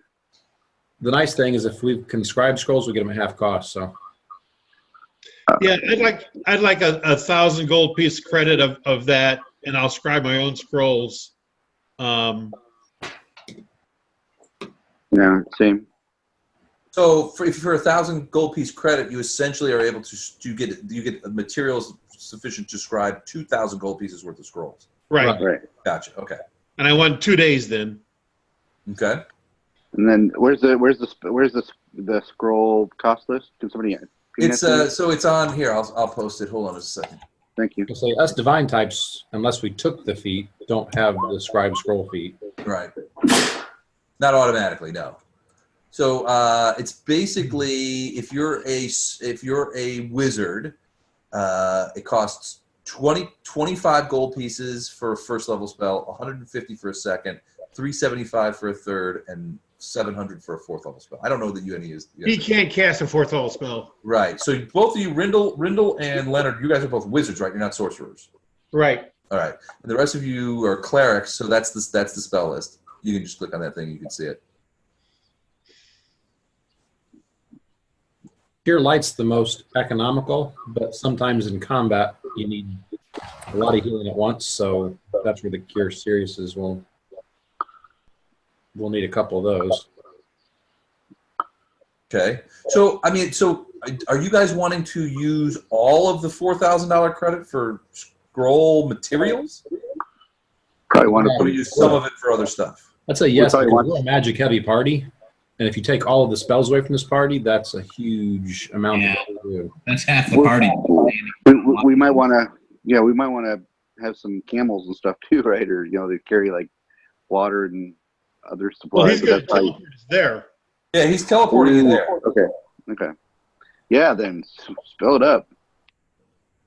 So potions, again, if you're wizards and clerics, it's 25 gold pieces for a 0 level, 50 for a first level, 300 for a second level, and 750 for a third. Basically twice as much as a scroll. Right. Is that right? Yeah, I think you're right. So yeah, twice as much as a scroll. Why don't the two wizards take 1,000 each and scribe scrolls, and then the clerics can get 1,000 each and buy potions or scrolls, whatever they want. How much money do we get? 4,000 gold piece credit. Total. Difference too is first and second level you can do 250 gold in 2 hours, but after you go above second level, it takes a day to do 1,000 gold piece. Yeah. Right. So you can do a lot more first level and second level spells than you can do third level and above in a day. True. Well, yeah, but I mean that's the same as casting them, right? I can only cast like a couple third level spells a day. Yeah, I guess. Yeah. That's a factor. All right, so that means that Leonard and Rindle would get the equivalent of 2,000 gold pieces to scribe scrolls, and they'll take 2 days to do it. So you guys can scribe up to you can scribe up to 2,000 gold pieces worth of scrolls. Right. The Does clerics. anybody else? Oh, good. The clerics collectively have 2,000 gold pieces worth of whatever they want To buy. to buy.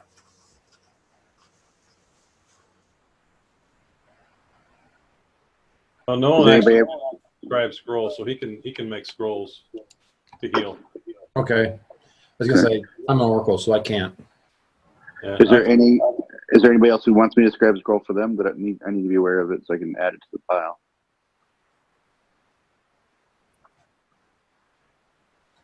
No, I think I turned into a mediocre archer for this adventure. Yeah. And a burster. And a burster, yeah. Yeah, I'll make sure I have a whatever's the smallest. Only hand burst cannon after combat, is. though, so you're not healing them. Right, exactly. That's kind of how I've been doing it. And mage armor and shield are both first level spells. so Okay, they- Les, I'll give you my list this week. Okay. Next week, we're playing back to A team or B team again? Next week we're back to A team, unless you guys want to do B team again next week. I don't care either way. I'm here either I'll way. get so- both ways. Yep. The only thing is, what time does the Super Bowl start? I think I have Super Bowl plans. I have to come back from. Next week. Oh, yeah, Super Bowl is next week. I will not be available. Oh, that's right. I will. Yeah, that may. I don't know that I'll be watching much of the game because I don't have a dog in that fight. But I certainly will be late next week. So you want to B team it? I Or? think maybe it should be B team, yeah. Okay, let's B team it. I'll let Well, you except know. Don's going to have half the scrolls. Well, never mind. It won't. I don't think it'll matter that much. At least one spellcast will be there. Yeah. You don't need him. All right, cool. Do you guys want to go there and get the initial flavor text, or? Sure. If you'll waive what scrolls we actually have, we'll say we take 2 days to do that and then go. Yeah. All right. So after 2 days. Just as an aside, watching Snapper's empty stage screen there is kind of fascinating after a while. Like I want to know if he slipped below the camera. I think he totally did. Yeah. Stage there. Do I need to call him again? No. Yeah. Let the poor man sleep. Pop up like a Jack in the Box. So All we right, could like have all of us like exchange Excel numbers. That way, if any of us fall asleep, we can just call that person and say, "Oh, Yeah. I enjoyed listening to the video of myself snoring on the thing. That didn't bother me nearly. That didn't bother me nearly as much as the things I said that I have no recollection of saying. That's weird, 'cause Okay. you thought you did your best role playing that night." It was brilliant. I was stunned. Moved to tears. Moved. Okay. All right. So 2 days Flavor later, town us, buddy. after you guys gather again in the basement of Bashir's manor, down in the area where that wizard guy works. Bashir obviously tells him they're going to Geb's Rest to go to find Rejana. Send them to that same place that you sent her. And he's like, excellent. So he's like, you see him scribe a big magic circle and various runes on the floor. And he's like, all right, step into the circle and I will transport you. And he begins, he gets out a big book and begins chanting and all this other stuff. You guys step inside this magic circle and you can feel sort of the power sort of welling up, and all of a sudden you guys disappear and you find yourselves suddenly in the temperature. Qadira is pretty hot. This is a lot hotter, very dry, you land in sort of desert, sand under your feet sort of squishes, and you kind of look around and you're like, I think we're here. In the distance lies a squat, tumble-down hovel comprised of a few turreted domes, a collection of ramshackle huts, A solid 2-story inn, some dusty red streets, and a large central fountain. It's not a big place. There are maybe 4 dozen intact buildings scattered about this town, with a central hub largely surrounded by weed-choked ruins, which seem to indicate and be remnants of a time when the town was more prosperous. This is a. These are about 200 meters away from the town. This is why Airbnbs always look better on the internet than when you arrive. That's the truth.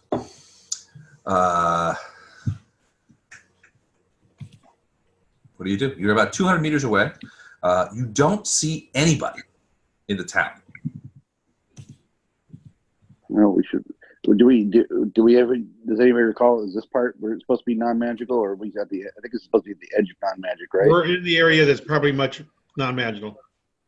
I detect magic. You could do a test, yeah.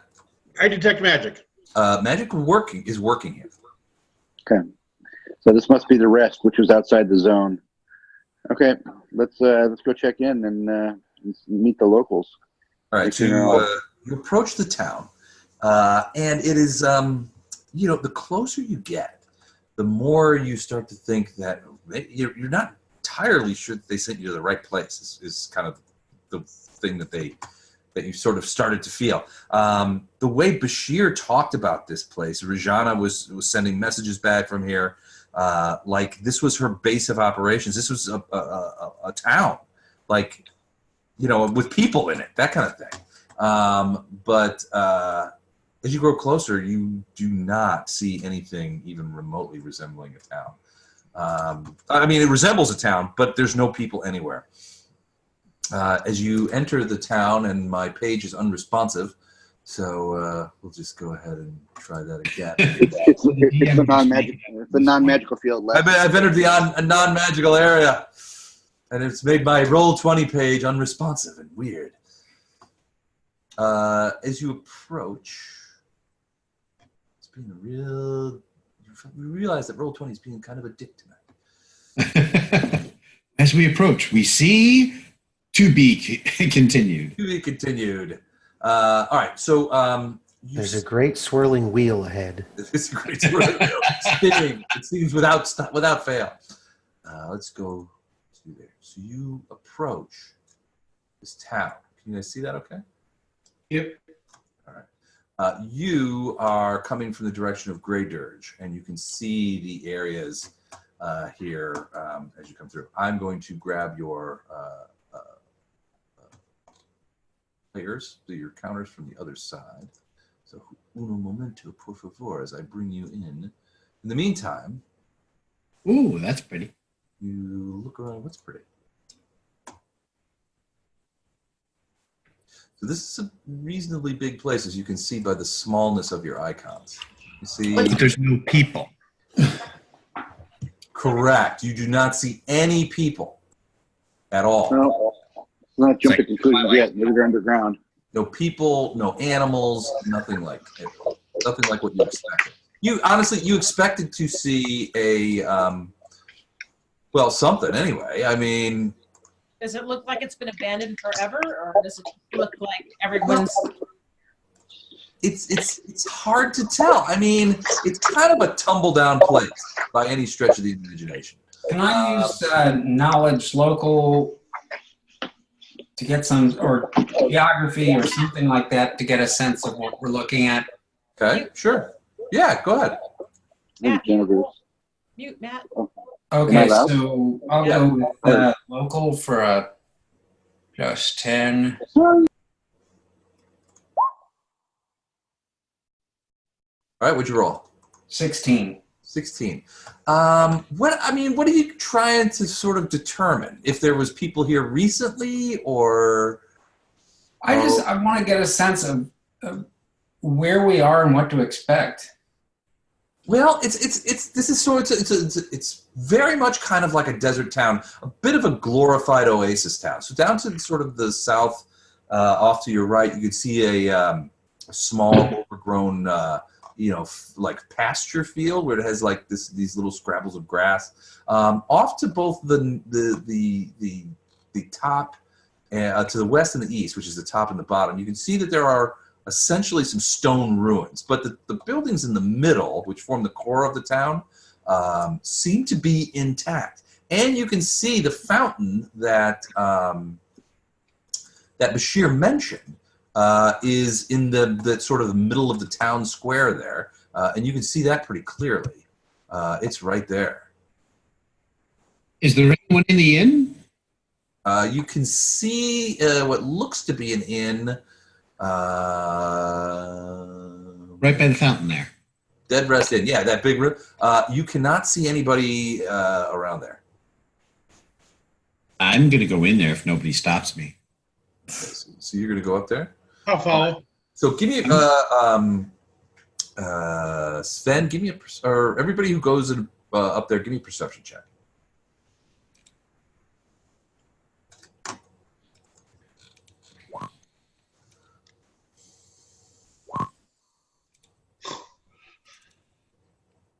Ooh, natty 20, 29s, 20. Well, you guys are seeing everything. Yeah, damn it, I rolled a 25 and I'm last. You're last, yeah. So as you guys roll up on the fountain, a couple of things, first thing strike you, is that the fountain is still got water in it. Now, it doesn't seem to be operating well. I mean, the water inside the basin is dirty. It's just a bit of a sort of a slow trickle coming out of the top. And there's a bit of rime around it, but it is still operational. But as you get closer to the thing itself, you do see something inside the fountain, something that looks like maybe a body. Well, it is bitter, which could be poisonous. The bitter fountain. Everything that I mean, what Kazir would tell you is that these towns like these are fairly common in the desert, and they grow up around the fountain. Without what Kazir in his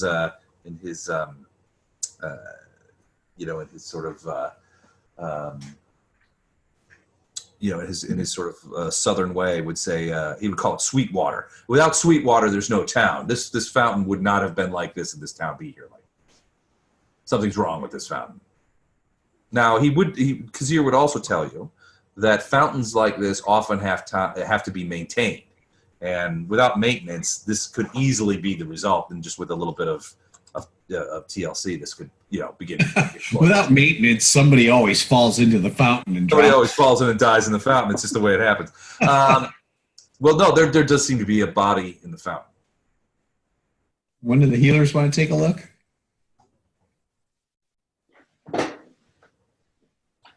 Or not. I call back to them. Hey guys, come up here. Just a heal check? It's a dead person. How did they die? It's hard to tell. So that would be a heal check, right? Yeah, you have to pull it out. So it's very, so the bottom, the body itself is quite. Those are two good heal checks. Okay, so was it 21 and 24? No, 21 was perception, 15 okay. was me. Okay, so 24 is pretty good. So you have to end up pulling the body out of it, and so the body is quite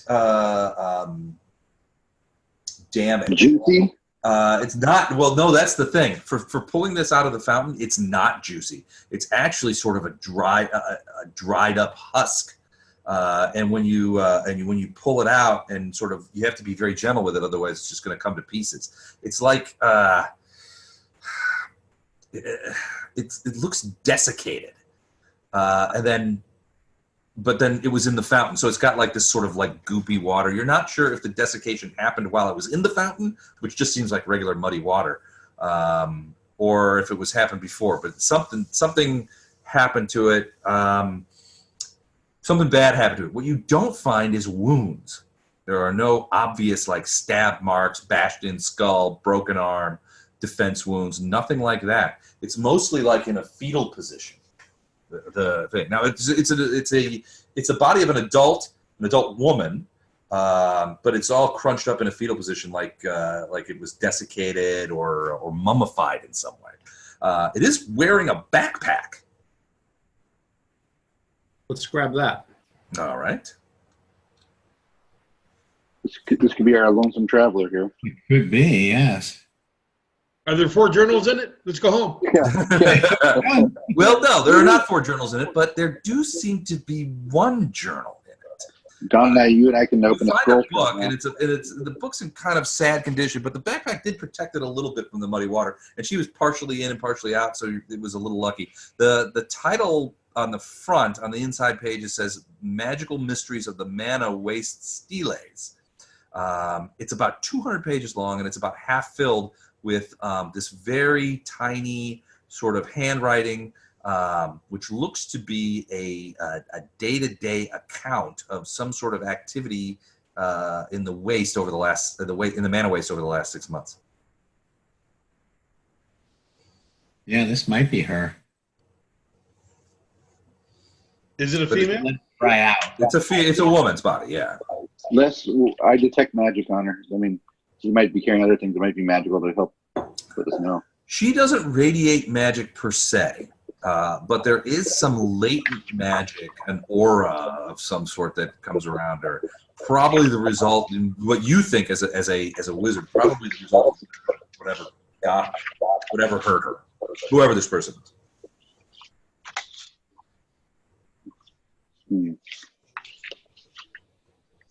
But it does seem to be some sort of journal labeled "Magical Mysteries of the Mana Waste Steles," and it's about half filled, and it looks like it's a day-to-day account of activities in the mana waste, experiments, research, drawings of all this stuff. It's something we want, not Lama per se, but somebody. It could be hers. It could be one of the 4 books. But there's nothing in the book that indicates that it's that it was written by Rajana, and it doesn't have her name on it. And there's nothing on her person or anything that seems to indicate that this may have.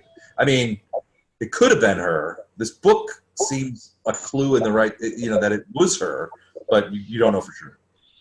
Well, we can. The boss man didn't say if she was traveling alone, did he? He did. She was traveling alone.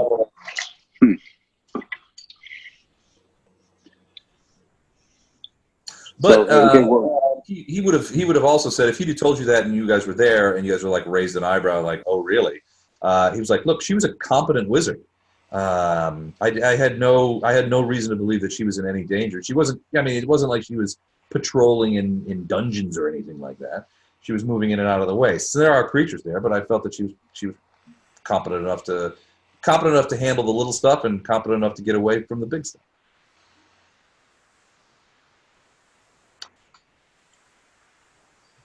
You guys read the journal at all? Sure. Let's read it. So there's a lot of writing in there, most of which is lost on you. At least, Leonard, you're intrigued by it because it seems quite scholarly about the magical effects here in the mana waste. The book does make mention of 3 other journals. One called Translation of the Mana Waste Stele, Demiplanes, Pocket Dimensions, and the Mysteries of Geb. And then the last one called Flora, Fauna, and Hazards of the Mana Wastes. Sounds like we found one. Yeah, but those other books aren't here.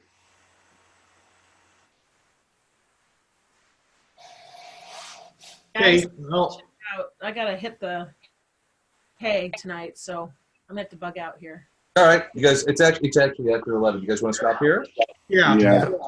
Okay. I put that 1 book in my backpack. Okay, cool.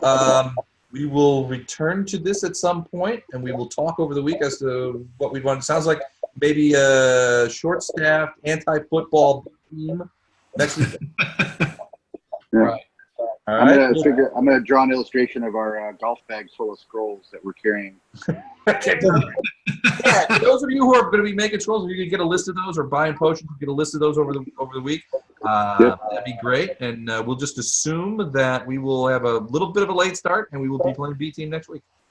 Okay. Someone called Doug to tell him he can go to bed. All right. He'll find his way to bed eventually. Bye, guys. All right. Good night, everyone. Thank you. All right. See ya. Night.